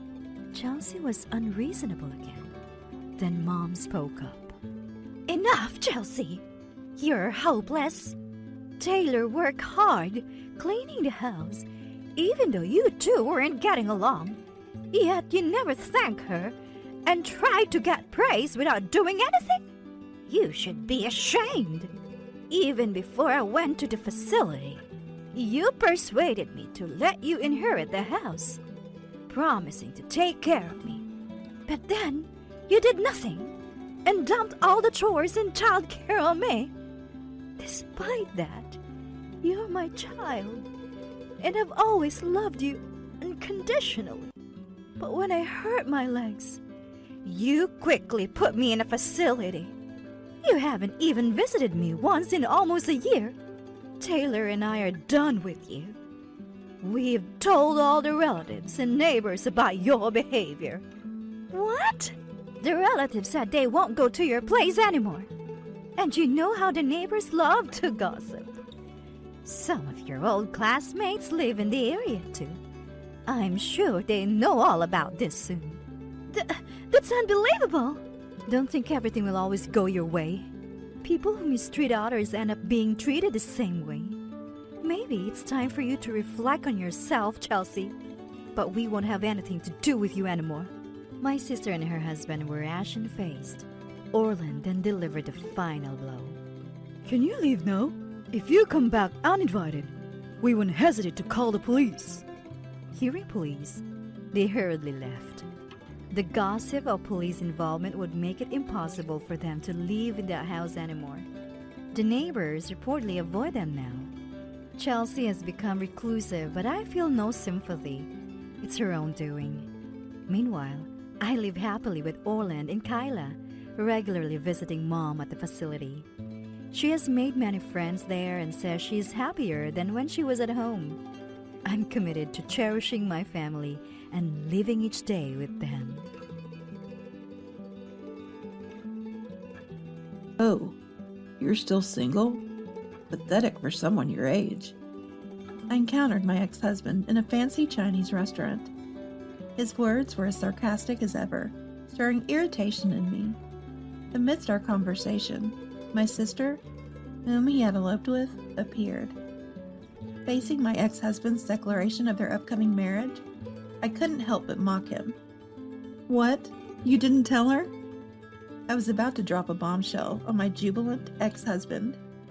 My name is Marie. I'm a 39-year-old housewife. I married Ken, who works in the transport industry, about 2 years ago. We met at the company where I was an office clerk. His bright and energetic demeanor left a good impression on me, and I made the first move. His friendly nature and masculine charm were what drew me to him. It was love at first sight. He reciprocated my feelings, and we married within 6 months. During our courtship, I thought he was kind and personable, but after marriage, he changed completely. It became routine for him to yell at me. At times, his behavior was dehumanizing. I never imagined married life would be this painful and difficult. Every day was gloomy, and I even started to fear my husband. Ken was a short-distance delivery driver, not a long-haul trucker. If he had been on long trips, I might have had some respite, but his job involved delivering numerous packages to various locations daily. He'd usually be home by evening. Early in our marriage, I expressed a desire to work. I want to contribute to our finances. Working together would mean more savings, and it'll help if we have children. At that moment, he slammed his drink down on the table and began berating me. Are you saying my income isn't enough? I never meant that. His drunken rage was terrifying. As he looked ready to throw the glass at me, I hastily tried to appease him.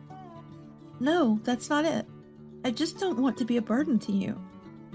So you think you're better than me, huh? Who do you think provides this lifestyle? Your earnings wouldn't even matter, so don't act all high and mighty. It became clear after marriage that he was paranoid and emotionally unstable, something I hadn't seen while we were dating. The thought of spending my life with him filled me with immense anxiety. Then, an event stoked these fears even more. I'm so happy Marie married my son. I worried he'd never bring home a girlfriend, let alone get married. This happened at a Christmas gathering at my parents-in-law's house. My parents-in-law were really kind people, and they also cared for me very much. When we got married, they were as happy as if we had given birth to our own child. They were genuinely kind people, especially my mother-in-law Jessica and father-in-law Daniel. They cared for me dearly. The only solace in my stifling marriage was meals with my in-laws.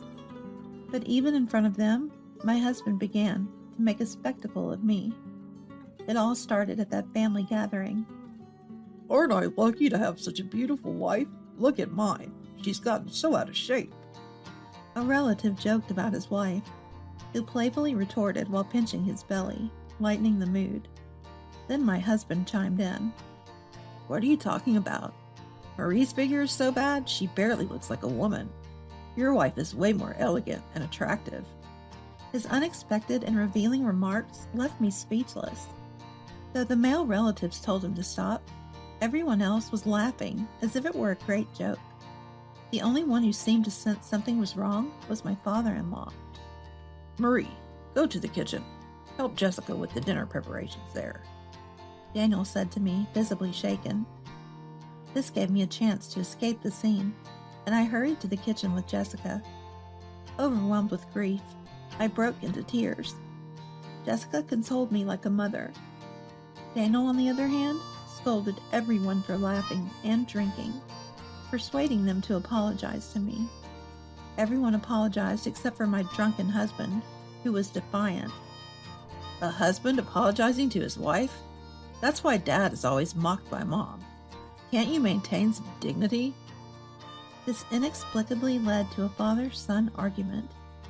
The gathering ended early, and from that day, the relationship between Daniel and my husband deteriorated. My visits to my husband's family home became almost non-existent. From then on, my life was a living hell. Deprived of my only joy, I lost all hope and grew weaker day by day. I couldn't find the energy to do household chores, and my husband would scream at me whenever he remembered that day. You must have said something to Dad and them. You made me a laughingstock in front of everyone. How are you going to make this right? His threatening demeanor left me in constant fear. I was emotionally exhausted. Living on the 10th floor of a condominium, I sometimes wondered if jumping off would end my misery.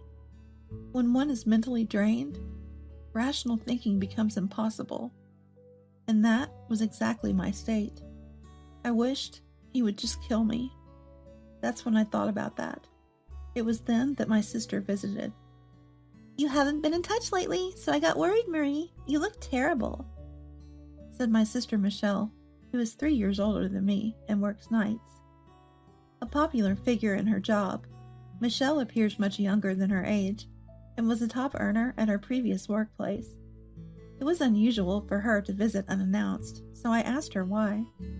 She was in the area to check on her new shop's construction and decided to stop by on her way back.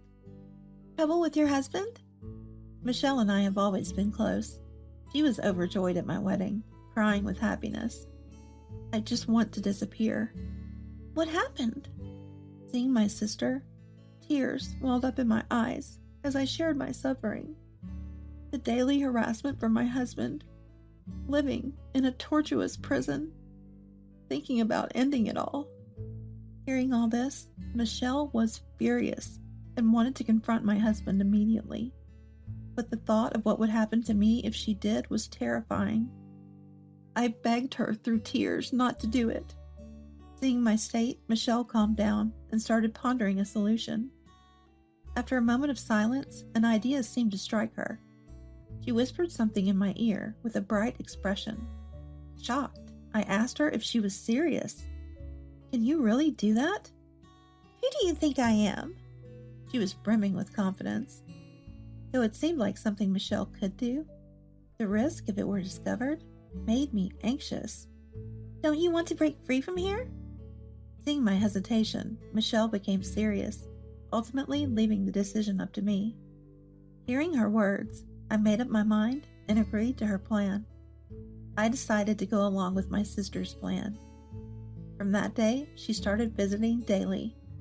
"People who harass others usually want to look good in public. If I'm here, he can't do anything strange to you." And so, for several months, until her shop was ready, my sister stopped by every day. At first, my husband seemed uneasy, but he gradually warmed up to her as they drank together daily. My sister would get him drunk and stay until he fell asleep. "Since you're always here for a fun drink, why not stay over once in a while?" My now fond husband suggested. When she tried to leave, he'd act childishly, refusing to let her go, a side of him I'd never seen. But she always declined.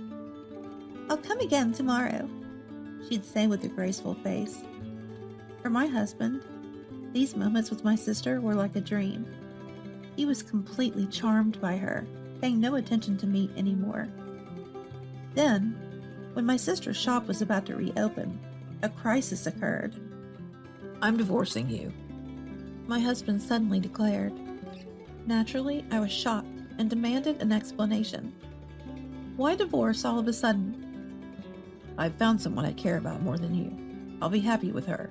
This is the end for us. Leave the house." His selfish reasons were unacceptable to me, and I refused to agree to the divorce. But he was prepared for that, coldly stating he'd involve a lawyer. Later, during a discussion with a lawyer present, he continued his unbelievable tirade. "Is money all you want? How much do you need? Just name your price and let's end this." He was clear about his lack of love for me. Willing to pay to get rid of our marriage, his words dripping with annoyance. The lawyer, seemingly uncomfortable, showed me documents about standard settlements, looking at me with concern. So you have no love left for me. I guess your heart is with... Realizing who he had in mind, I hung my head. Understanding resistance was futile, and accepting the divorce terms. Fine, I'll ask for $30,000. It was a sum usually not granted without infidelity. But he didn't hesitate, likely thinking he could easily earn it back. He rejoiced at the thought of an uncomplicated divorce, unaware of the true situation. I watched him with a meaningful, cunning smile. The divorce proceedings moved forward without him ever realizing my true feelings. However, my agreement to the divorce was strongly opposed by his parents. When I went to inform them, they scolded him and defended me. What are you thinking? That's right. Marie has been so devoted to our family, and now you want a divorce? To leave for someone you like is utterly childish. Jessica tearfully tried to convince him, while Daniel, red-faced and agitated, reprimanded him. But to him, their words seemed only a nuisance. He picked his ear and frowned in annoyance. What does it matter if Marie agrees to it? That's only because you pushed her into it with a lawyer. It was clear they didn't want the divorce. They truly cared for me like their own child, and the thought of us parting saddened them.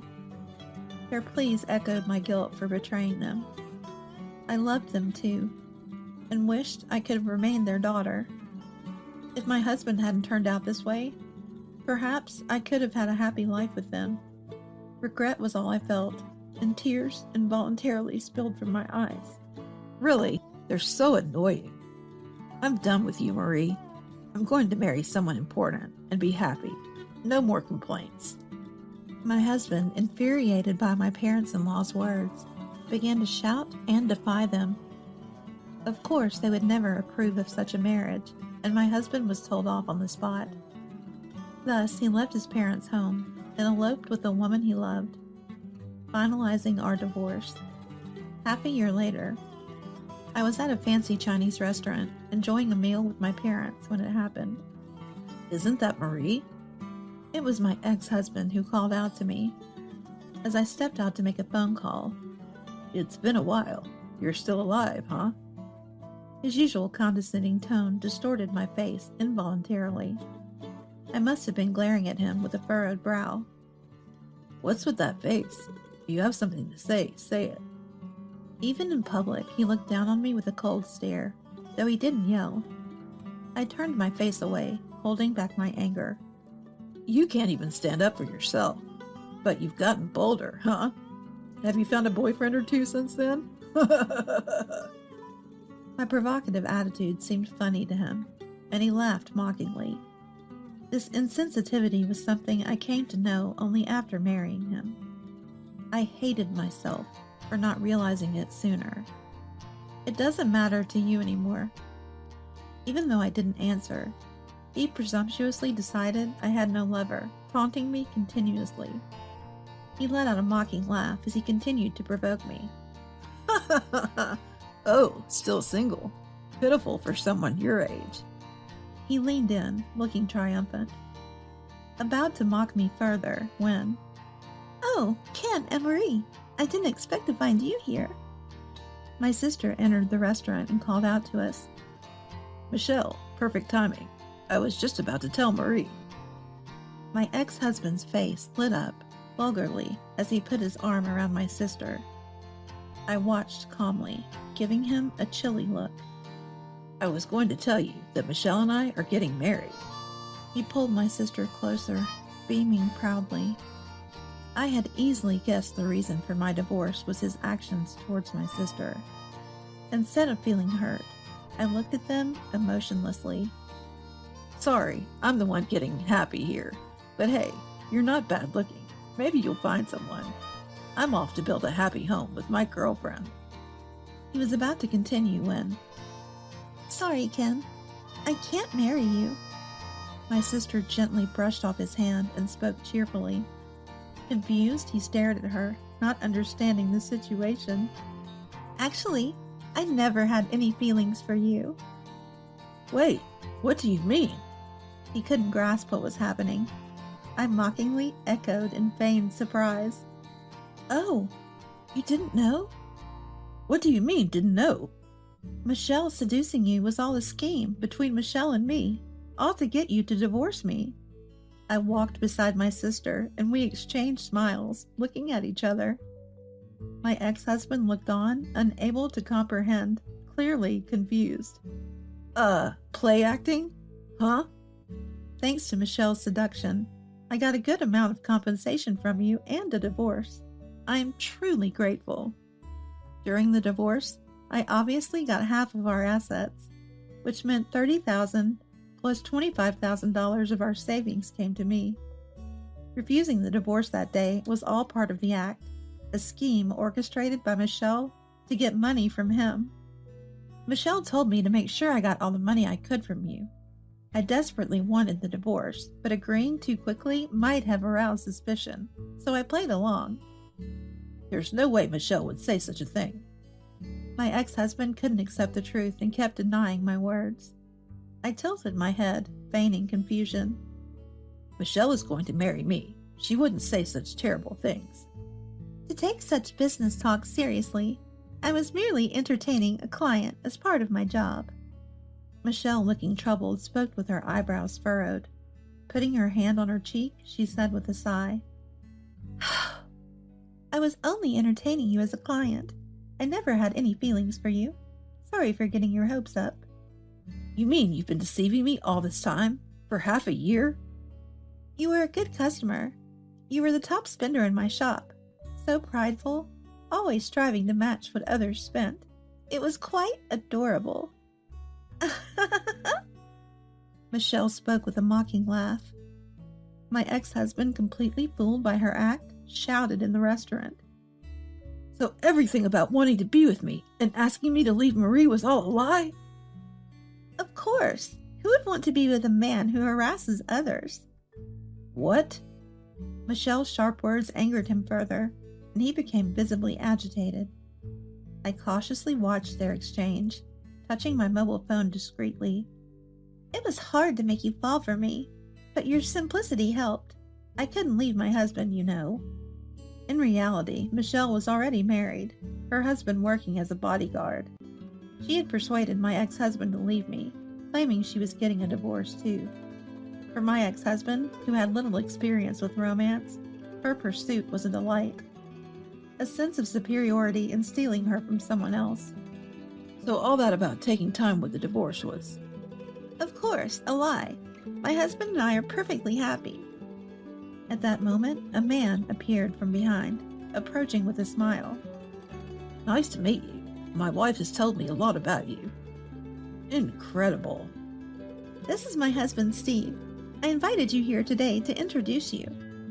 Michelle, arm in arm with her husband, Steve, smiled brightly, showing off their happiness to my ex-husband. He turned pale, his face a mix of anger and sadness. It's a shame you wasted half a year. Disowned by your family, and now with nowhere to go? Really pitiful. As I whispered these words, my ex-husband, overwhelmed, reached out to grab my collar in frustration. But Steve skillfully stopped him, treating him like a child. What do you know about my feelings? This year I spent pursuing her. Do you understand that? I don't want to understand. You dare to talk high and mighty after playing with people's lives? Do you know how much pain you caused me? I raised my voice, letting my tears and pent-up emotions flow, confronting him with all my suppressed feelings. Being ridiculed in front of relatives, your attitude towards Jessica and the others. I will never forgive all the things you did during our marriage. You deserve to see hell. Turning around, I called out for someone to come. Then my ex-husband's parents, my parents, and even his relatives appeared from the room behind. Let's show them your true self and how pitiful you really are. While he looked puzzled, I played the voice recorder I got from my sister, playing his cringeworthy sweet talk to her. Are you really going to leave Marie? Of course. I don't need someone who's only good for housework. I prefer someone with an adult and attractive figure like you, Michelle. His voice dripping with smugness as he hit on my sister was cringe-inducing. Despite the discomfort, I continued playing the recording, exposing my ex-husband in front of our relatives. But you liked Marie, didn't you? Housemaid? I never really liked her. I married her just to boost my own status. No real feelings involved. The relatives showed their disgust at my husband's words. He began to rage, demanding to stop the recording. But Steve, strong and determined, held him back, even as he shouted in protest. She was always obedient to me, just a little threat, and she'd comply, more of a servant than a wife. I have no attachment or regrets about her. Hearing this evidence of his harassment, my in-laws distorted their faces in anger, and everyone unanimously condemned him. He was completely alienated, criticized by everyone. You're a disgrace to our family. How could you say such things about your own wife? It's shameful for a man to act like this. I'm embarrassed he's part of our family. While everyone looked at him with disdain, I spoke to him in a cold tone. You have no one on your side anymore. Understand this and never come near our family again.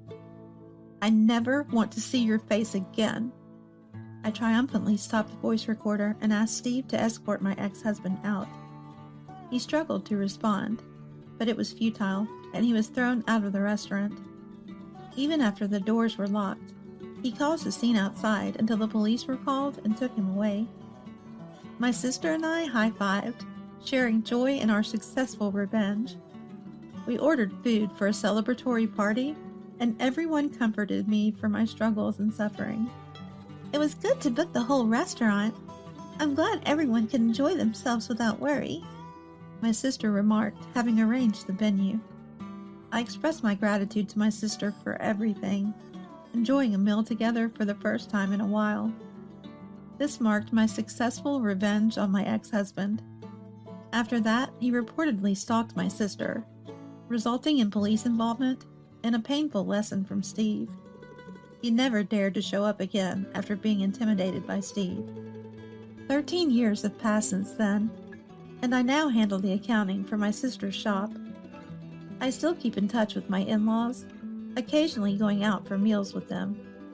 I am forever grateful to my sister for saving me from my hell. As I work hard alongside her, I vowed to repay this immense debt of gratitude someday. My name is Olivia. This happened about half a month ago. I received a call from my mother-in-law, Lily, inviting me to a memorial ceremony. Yes, I'll come. I replied cheerfully, but inside I felt down. A memorial ceremony means Tommy and the others will be there too, right? That was my worry. My husband Ken and I got married about 3 years ago. During a family meeting back then, Ken's sister-in-law Emma said to me when the in-laws weren't around, "You're kind of plain. Disappointing to have someone like you as a sister-in-law." I was furious, of course, but I didn't want to make a scene, so I pretended not to hear. Then Ken's brother-in-law Tommy added, "I don't mind if you're plain or poor." "Poor?" "Yeah, your family's just average, right?" "Well, yes." "Then you're poor. Not a good match for our family." They mocked me like that. Ken noticed and stepped in quickly, so the conversation ended there, but it still hurt. What was that about? Even with all their money, they're poor in character. I complained later, but it was just a petty response. Because of that, I still don't like Tommy and his wife. No, it's more accurate to say I hate them. I don't want to see Tommy, but I already told Lily I'd come. Regretting, I went to the in-laws' house for the memorial ceremony. Their family runs a big company locally, so at their memorial ceremony, there were many guests. One after another, people arrived and greeted the in-laws. Ken and Tommy were greeting people too, while I stayed behind the scenes with Emma. Even while busy, Emma said to me, "I'm surprised a poor person like you showed up." "I'm not poor, and I came because Lily invited me." "Really? You're not here for the ceremony money?" "Of course not." "I can't believe it." Emma looked at me with disdain. It's really infuriating. Judging people by their appearance, always labeling them as poor? What kind of upbringing did this person have? I'd like to see their parents' faces, I muttered under my breath. Then, as if responding to my comment, Tommy's voice came. I'd like to see the family of a poor person, too. Tommy? You must have a plain face like yours, right? Tommy said, and I clammed up. Seeing me silent, Tommy gloated. From now on, can you not show your face around us? It's unpleasant just seeing a plain poor person. Yeah, Tommy's right. Emma agreed with Tommy's words. I was so angry that I was about to retort. But then Lily came over to us. What's going on? I could hear voices from over there. No, Lily, it's nothing. Emma hastily covered up. Lily looked at me with concern. Olivia, you don't look well. Are you okay? Oh yes, I'm just a little tired. So, we were about to have dinner, Lily said, and then Tommy exaggeratedly interrupted. No, Mom. What's the matter, Tommy? Ken and Olivia are going home now. Going home? Lily turned to me. Of course I had no recollection of saying such a thing. So they're telling us to leave. I realized immediately, but I wasn't sure how to respond. As I hesitated, Ken approached. Sorry, but we have an early start tomorrow. Is that so, Ken? Yeah, so we're heading back now. Then let's have dinner another time, Lily said, smiling at me. Then Ken and I quickly left the in-laws' house. As we left the in-laws' house, Emma quickly followed us. Miss, Lily asked me to give this to you. Emma handed me something that looked like a thank you gift. Avoiding eye contact with a dissatisfied expression. Thank you for going out of your way. I responded indifferently. Then Emma sneered. Running away suits you. Running away? That's right. Just run away and never show your face to us again. Emma spat out these words. If I could, I would. Ken replied calmly, making Emma's face turn red. What did you say? Are you mocking us? We're only doing what you asked, not to show our faces. Don't be ridiculous, you poor thing. That's exactly what I mean by mocking. My apologies then. We'll be leaving now. Ken quickly put his hand on my back and started walking. After walking a bit, Ken apologized to me. Olivia, I'm really sorry. Why are you apologizing, Ken? Because of what Tommy and Emma did. You don't have to worry about it. But I feel responsible for you being called poor because of me. Ken sighed deeply. It's been a while since I've seen Ken this downcast, maybe since the day we first met. That thought brought back memories of our first meeting. I met Ken when I was a university student. At that time, I was in the midst of job hunting. Hearing about a second round of recruitment at a local Boston company, I rushed onto a rush hour train for an interview. Then I made a big mistake. It happened when the train arrived at the station. Trying to get off, I was pushed by the crowd and dropped the envelope I was carrying. Oh no, my resume is in there. I reached out to pick it up, but lost it in the crowd. Where did it go? As the crowd thinned, I frantically started searching for the envelope. While looking around, I suddenly heard a voice from behind. Excuse me, are you looking for this? I turned around to see a man holding the envelope containing my resume. That's it! I lunged for the envelope, but it was wrinkled and had footprints on it. No, my resume is inside. They won't read it now, it's ruined. Just as I thought that, the man who picked up the envelope said, What's inside? Oh, it's my resume. I was going for an interview, but it's okay now. Sorry I stepped on it. No, it's my fault for dropping it. We both felt down. There was no time to rewrite it now. I decided to give up, thinking it wasn't meant to be. I took the dirty envelope, ready to go home. But the man, seeing me about to leave, said, It's too early to give up. I'll go with you and apologize. But, which company's interview is it? If I know the company, I can help guide you. The company I'm going to is... I told him about the company I was headed to. The man's expression brightened instantly. Then it's all right. But with this resume? It's fine. Dad won't mind something like this. He said with a smile. This man was my now husband, Ken. The company I was headed to for the interview was, in fact, Ken's family's business. Afterward, I went to the company with Ken, and he explained the situation to his father, Sam. I managed to have the interview successfully and got the job. Ken was kind to me after I joined the company, and we started dating. That leads to us getting married about 3 years ago. Thinking back, he was even more upset than me at that time. Remembering all this, I couldn't help but smile. Ken, unaware of my thoughts, continued with a downcast expression. It's my fault, isn't it? I left the company a year ago. What do you mean? Remember, I left Dad's company a year ago. That's why Tommy and the others are acting up. I'm really sorry. Ken apologized, looking guilty. Tommy and the others had been mocking me since we first met, but their taunts were directed only at me. Ken never received any bad remarks before. But that changed a year ago, with his resignation. Ken, having graduated from university, worked at Sam's company. He was one of the heirs apparent, holding a fairly high position. Then, one day a year ago, Ken came home from work and said to me, Olivia, I quit my job. Why? I was obviously shocked.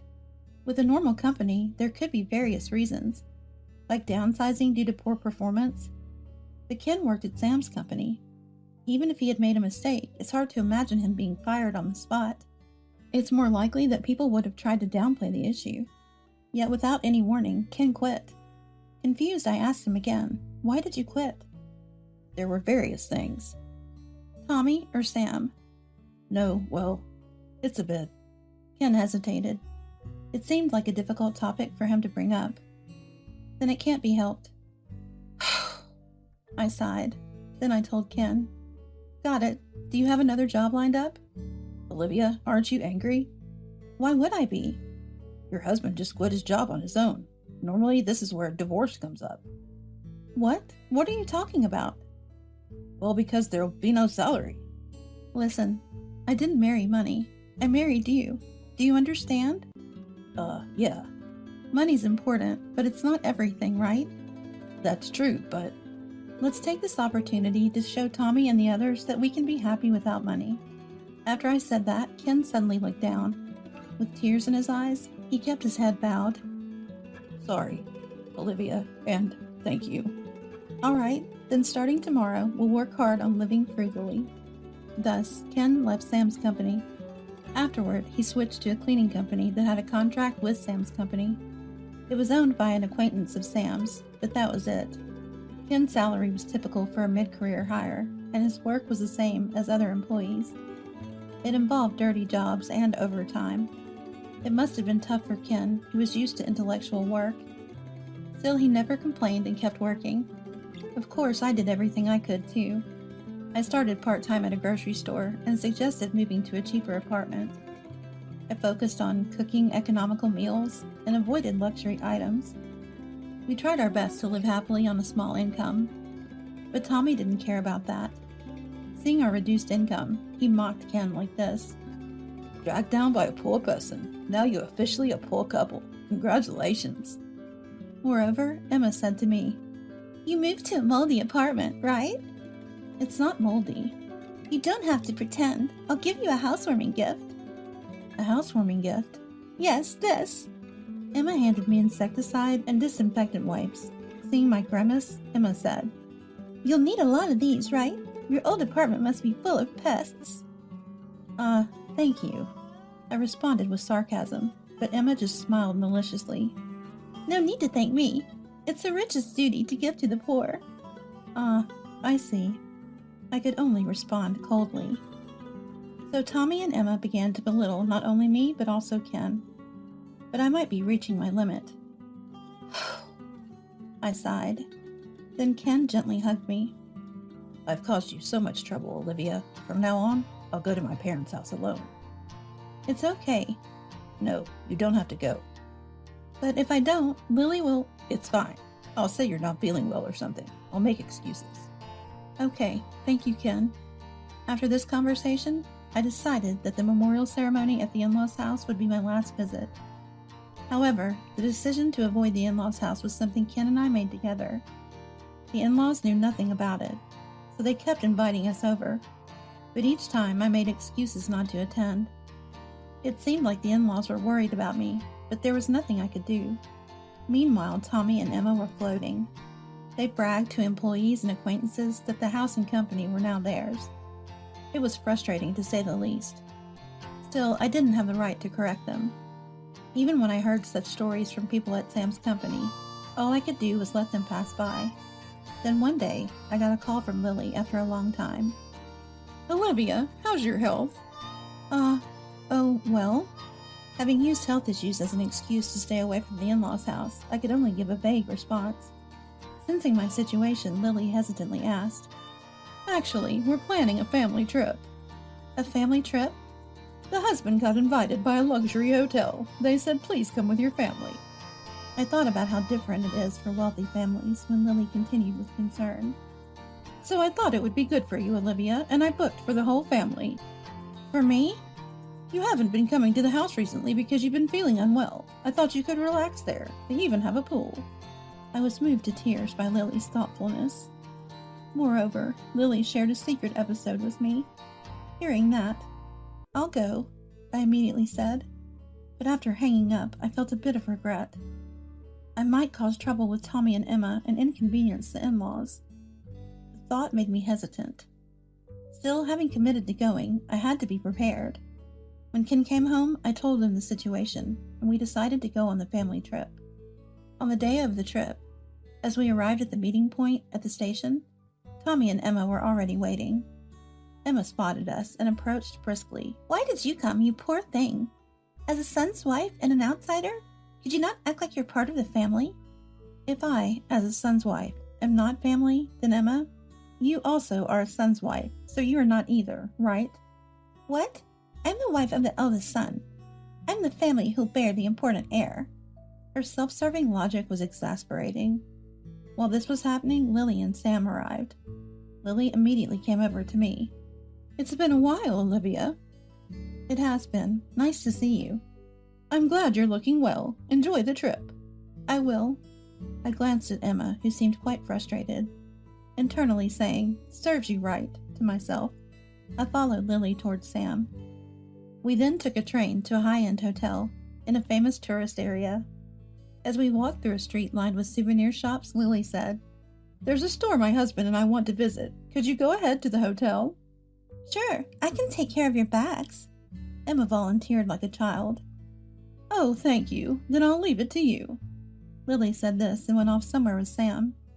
As soon as the in-laws were out of sight, Emma started complaining to me. Can't you just go back even now? Why should I? Because I don't want to travel with a poor person. We can't go back now. Everything is already booked. You can make up some urgent matter. No, I won't.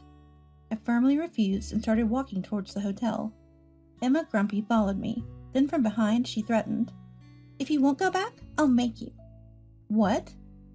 Nowadays, you can cancel reservations over the phone or online. Emma took out her mobile phone. Please stop. I grabbed her arm. At that moment, Tommy's loud voice echoed around us. So desperate to stay at a luxury hotel, huh? You poor thing. Turning around, Tommy stood with his arms crossed, glaring at Ken and me. Tommy, cut it out. I'm getting angry too. Ken retorted sternly. But Tommy unfazed. I get why a poor person wants to stay at a luxury hotel, but you're just a nuisance to the family. You get that, right? I don't understand you at all, Tommy. Enough. Have you lost your mind along with your money, Tommy? Tommy pointed at Ken. I had reached my breaking point. Furious, I approached Tommy without holding back. Always going on about being poor. What do you want to say? The value of money is different for everyone. Huh. A poor person like you talking about the value of money? Poor people should just stay quiet. Shut up. No matter how much money you have, it's worthless if your character is this bad. What? Are you saying I have a bad character? Oh, didn't you realize? You're incredibly spiteful. Just shut up and listen. Tommy tried to grab me. At that moment, Ken stepped in between us. He grabbed Tommy's arm and said, If you dislike us so much, why don't you just cut ties?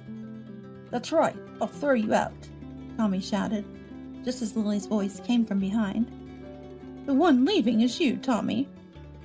Mom. Tommy turned around in a panic. He quickly straightened his clothes and approached Lily.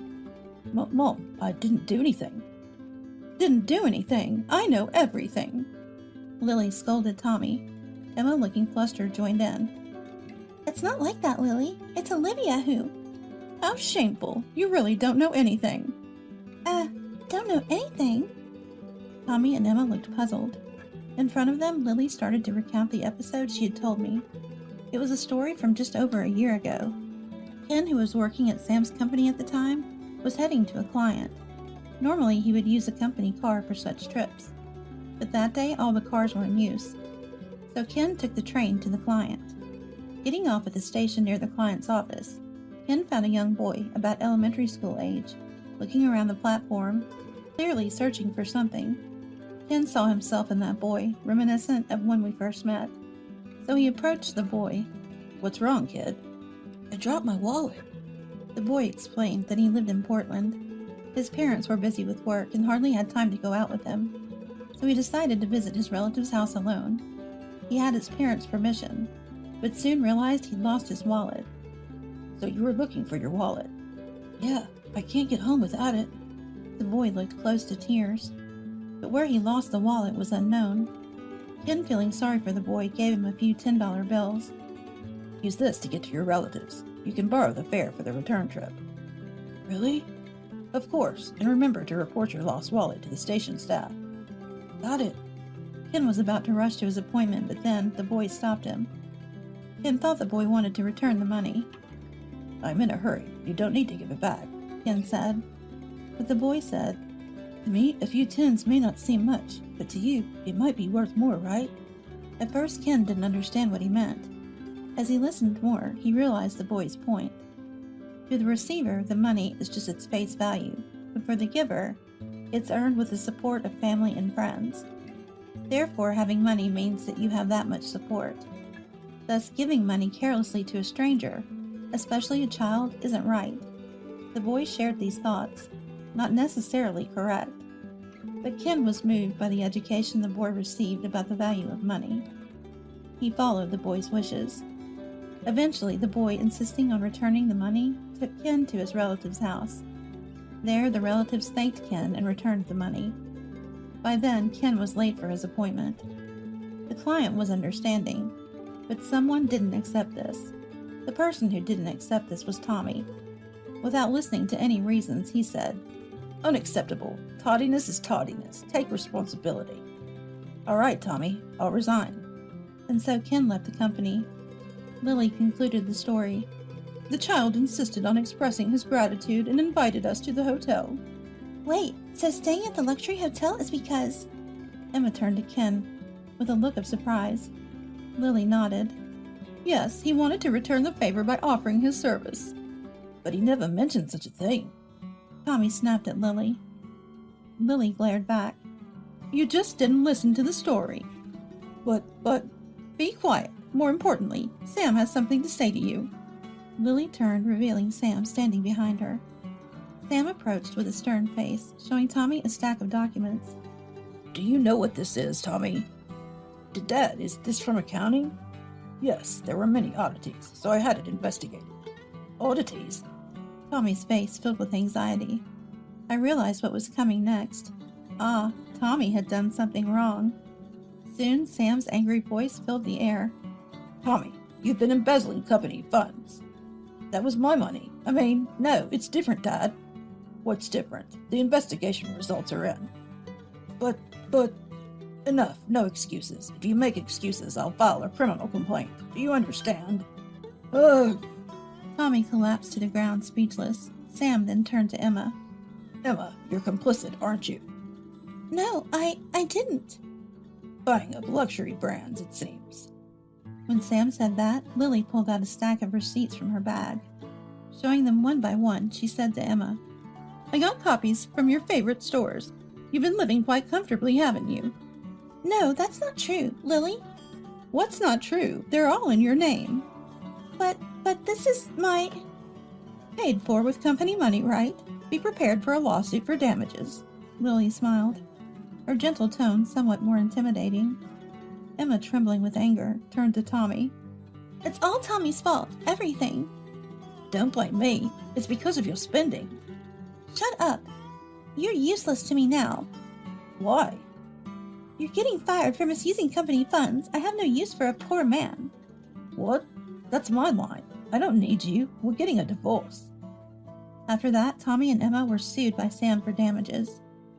Although criminal charges were not pursued, Tommy was kicked out of the house.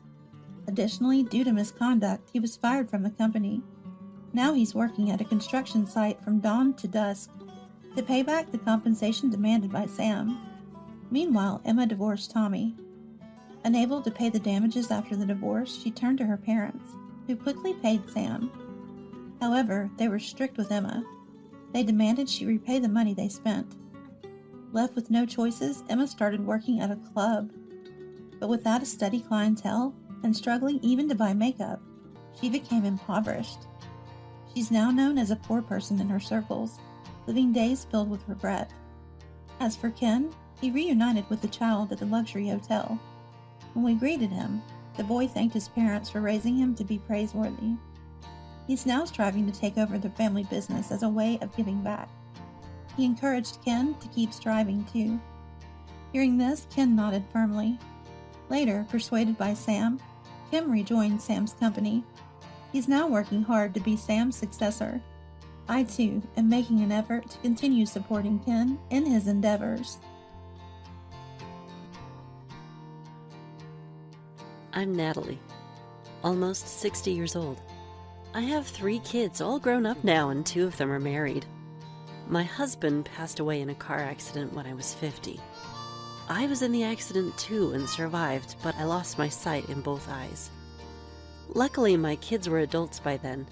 They helped a lot with everything around me until I got used to my new life. Now, my eldest son, Jack, and his wife, Brooklyn, live close by. They built their own house near mine and come to check on me from time to time. They offered to live with me, but I refused. I didn't want to be a burden on Brooklyn or make her feel uncomfortable. The house where we all lived together was too big for just me, especially with 2 floors. My kids were worried, so we sold it. Now I live alone in a small apartment. I managed to make a living from home-based work despite losing my sight. The shock was big at first, but now I've accepted it and feel stable in my life. Then one day my youngest son, James, told me he wants to get married. His partner's a colleague from work and they're about the same age. That's wonderful! Congratulations! I was thrilled, even though it was a phone call. I wanted to hug him and celebrate, but I kept my voice calm. However, James didn't sound too cheerful. Thanks. I was concerned, but didn't want to pry. He's an adult after all, and might not like his mom meddling. There's something else, James said hesitantly. I tensely waited for him to continue, wondering if it was bad news. She's pregnant. Oh, that's great news! I was relieved it wasn't something bad. Why was he so hesitant? Shotgun weddings aren't unusual these days, and a new life is a reason to celebrate. I was overjoyed, but James still sounded down. What's the matter? I couldn't help but ask. He just responded with a faint, and didn't elaborate. We'll bring her over soon. When are you free? He changed the subject. I guess he didn't want to talk about it. I told him any time was fine, worried, but not pressing further. He said he'd call back with a date and ended the call. I wondered why he sounded so down despite the happy news. I tilted my head. A few days later, the day to meet her arrived. I was nervous, checking the apartment repeatedly to make sure it wasn't messy. We had planned to go out for a meal, but she had some errands, so they couldn't stay long. I wanted to make it special, so I asked Brooklyn to buy some treats from a famous bakery, hoping she'd like them. The anticipation made me anxious. Hours later, the doorbell rang. I stood up and headed to the door. Coming in, I heard James' voice. Excuse us. A sweet young female voice chimed in. Then I felt James' presence as he walked in with her. Mom, let's sit. He guided me back to where I was before. I was prompted to sit and took my seat. Occasionally, I caught a whiff of a sweet scent, probably hers. Judging by her voice and smell, I imagined she was a cute girl. Welcome. Sorry about the cramped space, I said, facing where I thought she was. What is this place? I heard her mumble quietly. James softly chided her with a, "Stop it." Feeling a bit awkward, I stood up to make coffee, but James stopped me. "What are you doing?" He took my hand and helped me stand. I appreciated his kindness, but in front of his girlfriend, I worried he might seem too much like a mama's boy, so I gently removed his hand. "I'm just making coffee. Sit tight." "Don't touch the hot water. I'll do it. It's warm today, so I have iced coffee already. Don't worry." James is always so concerned about me. He calls often, not every day, but frequently, always asking if I need anything or if I've had any troubles or injuries. Sometimes I wonder who's the parent here. "Yuck, James, a mama's boy?" I heard her giggle. See, just as I thought. I asked James to sit down and expertly poured the coffee into cups, then brought out the treats I'd gotten earlier. "Sorry there's not much." "Really, feels low income," she remarked, laughing. James tried to stop her, but I waved him off, telling him it's okay since it was true. "Nice to meet you. I'm Madison," she said after a bit of laughter, finally calming down. I responded in kind. "Nice to meet you. I'm Natalie, James' mom." "Just the name sounds fancy." Madison burst out laughing again when I introduced myself. James scolded her more seriously, but it didn't seem to affect her. She continued making snide remarks, but I didn't let them bother me. Eventually, James, reaching his limit of frustration, left with Madison less than an hour after they arrived.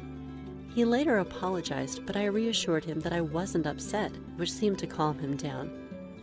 While it would be a lie to say I wasn't hurt at all at my age, I'm not about to dwell on every word from a young woman.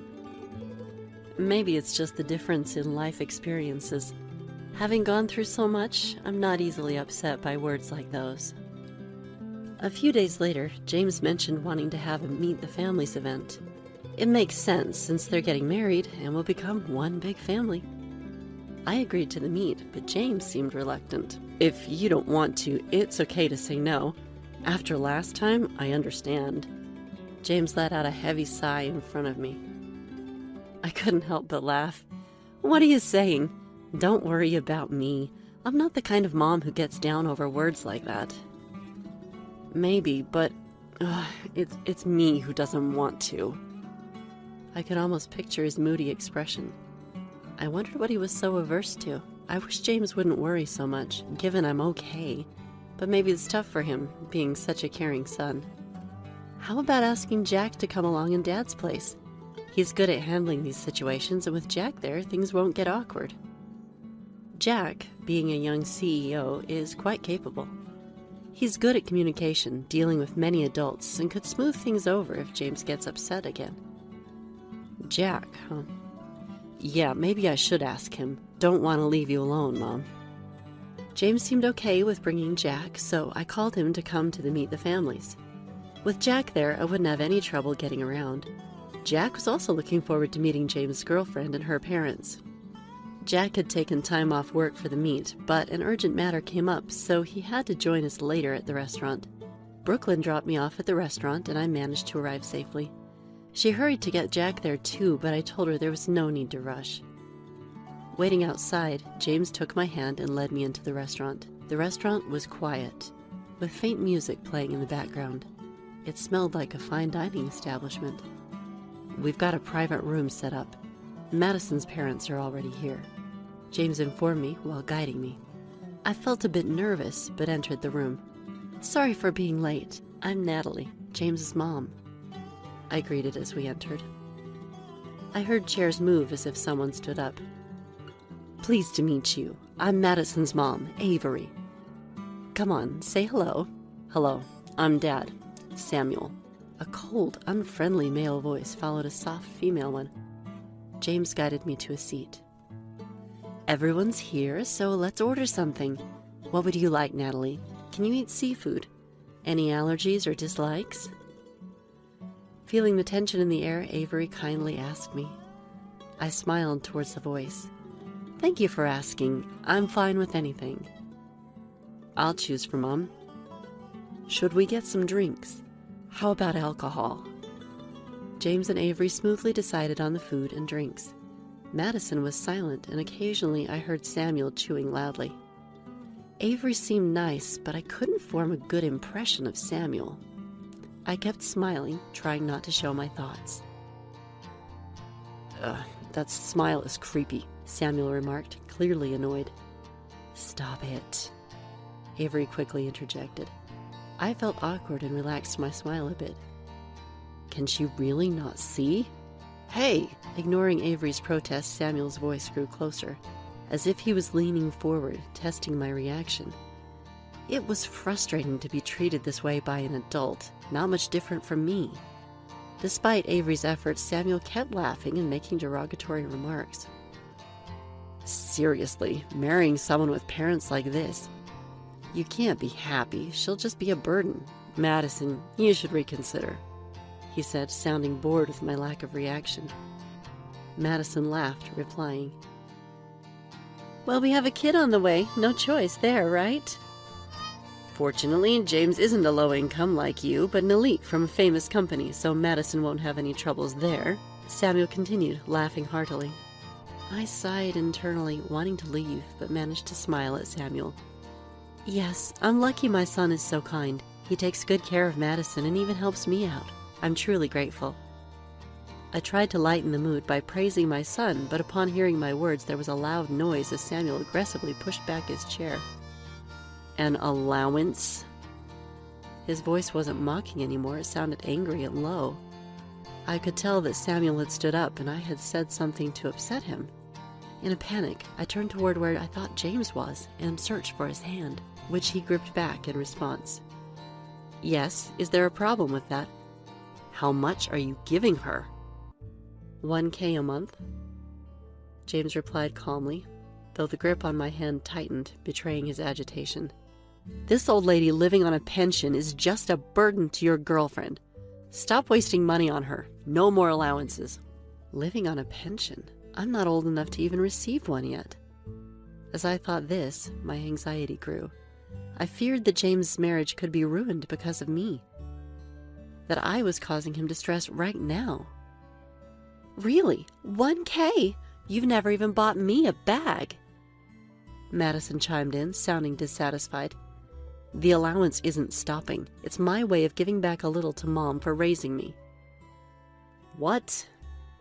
This old lady will just drag you down. You should be spending on your future child and Madison, not her.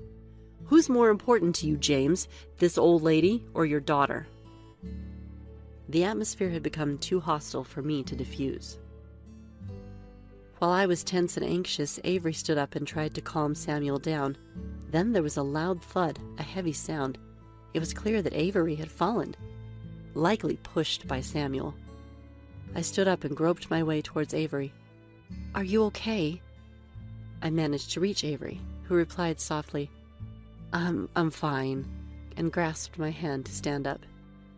Spending even $1 on her is a waste, Samuel continued, not caring that Avery had fallen. Avery kept apologizing to me. I started to think that maybe for James's sake, it would be better to cut ties and never interact with Madison's parents again. If you keep insulting Mom, it will affect you, James warned amidst Samuel's ongoing tirade. The tension in the air was palpable. Ha! What can this old lady do? Is that a threat? Don't want to marry Madison? Samuel scoffed, then grabbed my arm and shook it. Maybe Samuel is in good physique. He must have been physically imposing, as his large hand shook me significantly. What are you doing? Just as James rushed to intervene, the private room's door opened. Sorry I'm late. I'm James's brother, Jack. What's happening here? Jack's voice came through the door, and he quickly realized something was wrong. Naturally. Avery on the floor, Samuel gripping my arm, me reaching upwards, and James trying to stop him. Clearly the situation was abnormal. Hey, what are you doing grabbing someone's mom like that? Jack immediately came over and urged Samuel to let go. Samuel released his grip. My arm hurt from being shaken, and Jack noticed me rubbing it. Asking if I was okay, I replied I was fine, then heard Samuel muttering something. I turned towards him, straining to hear. Why are you here? The CEO. Samuel's voice trembled with evident shock. "Oh, you work at my company? Sorry, there are so many employees, I can't keep track," Jack said to Samuel. It turned out that Samuel was an employee at Jack's company. James, what's the meaning of this?" Samuel demanded an explanation from James. James explained right away. "My dad was the former CEO of the company you're working for. Now Mom is the acting CEO, but since she's blind, my brother is handling it on her behalf. Mom often goes to the company to meet with shareholders and the CEO for work. So essentially, Mom is your boss." James guided me to sit down and sighed deeply. Then he murmured softly, just loud enough for me to hear, "I was going to explain if things stayed calm." "Wait, what? Your brother's the CEO? You didn't tell me." "He's handsome." In the irretrievable atmosphere, Madison, with her youthful naivete, raised her sweet voice and clicked her heels toward Jack. "I might switch to your brother." It was clear from her voice that Madison was making advances on Jack. Jack, slightly flustered, called out to James. James sighed heavily again, and then there was the sound of something heavy being dropped. "I can't marry Madison. I decided that today. I was going to stay silent. But the child in your belly, it isn't mine, is it?" "Wow, what's this? Pictures of her with various men?" While James spoke in a low, firm tone, Jack's tone was humorous and light. Apparently what was laid before them was evidence of Madison's infidelity. The situation was clear, even without an explanation. "What are you talking about? It's your child?" Madison's voice pitched up, showing her distress. Now I understood why James had been upset. "Then let's do a DNA test. If it's really mine, you'll agree, right?" We don't need to do that." The Meet the Families had completely derailed. As I stayed silent, observing, Avery quickly intervened before Madison could make a scene. "Enough. James, Mom, I'm deeply sorry for my husband and daughter's behavior. We will handle everything through lawyers from now on, including compensation. For today, let's just—" "Mom, wait!" I guess I should say, Mom. True to form, Avery firmly scolded Madison and bowed her head. This silenced James, and we all decided to leave. Samuel, who hadn't spoken since Jack's arrival, was pale with shock as Jack gleefully informed us. In the car, James seemed relieved, laughing that he was glad to be breaking up with Madison. The tumultuous time had ended, but I was left confused for a while, trying to make sense of it all. Eventually, James ended things with Madison. No compensation was paid as they weren't married, and James declined it. Regarding Samuel, Jack conducted an investigation at the company and found his work attitude and lack of trust from colleagues problematic, and decided to transfer him to a different department with a stricter boss.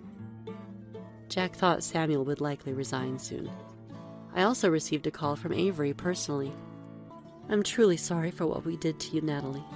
Money can't make up for it," she said, sounding on the verge of tears. I reassured her not to worry and speculated she might have a harder time ahead with Samuel and Madison's pregnancy issues. "No, it doesn't matter anymore. I've divorced him." Apparently Avery had had enough of being pushed around by Samuel and Madison.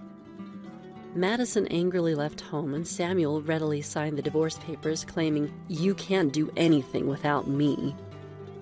They'd likely fall without Avery.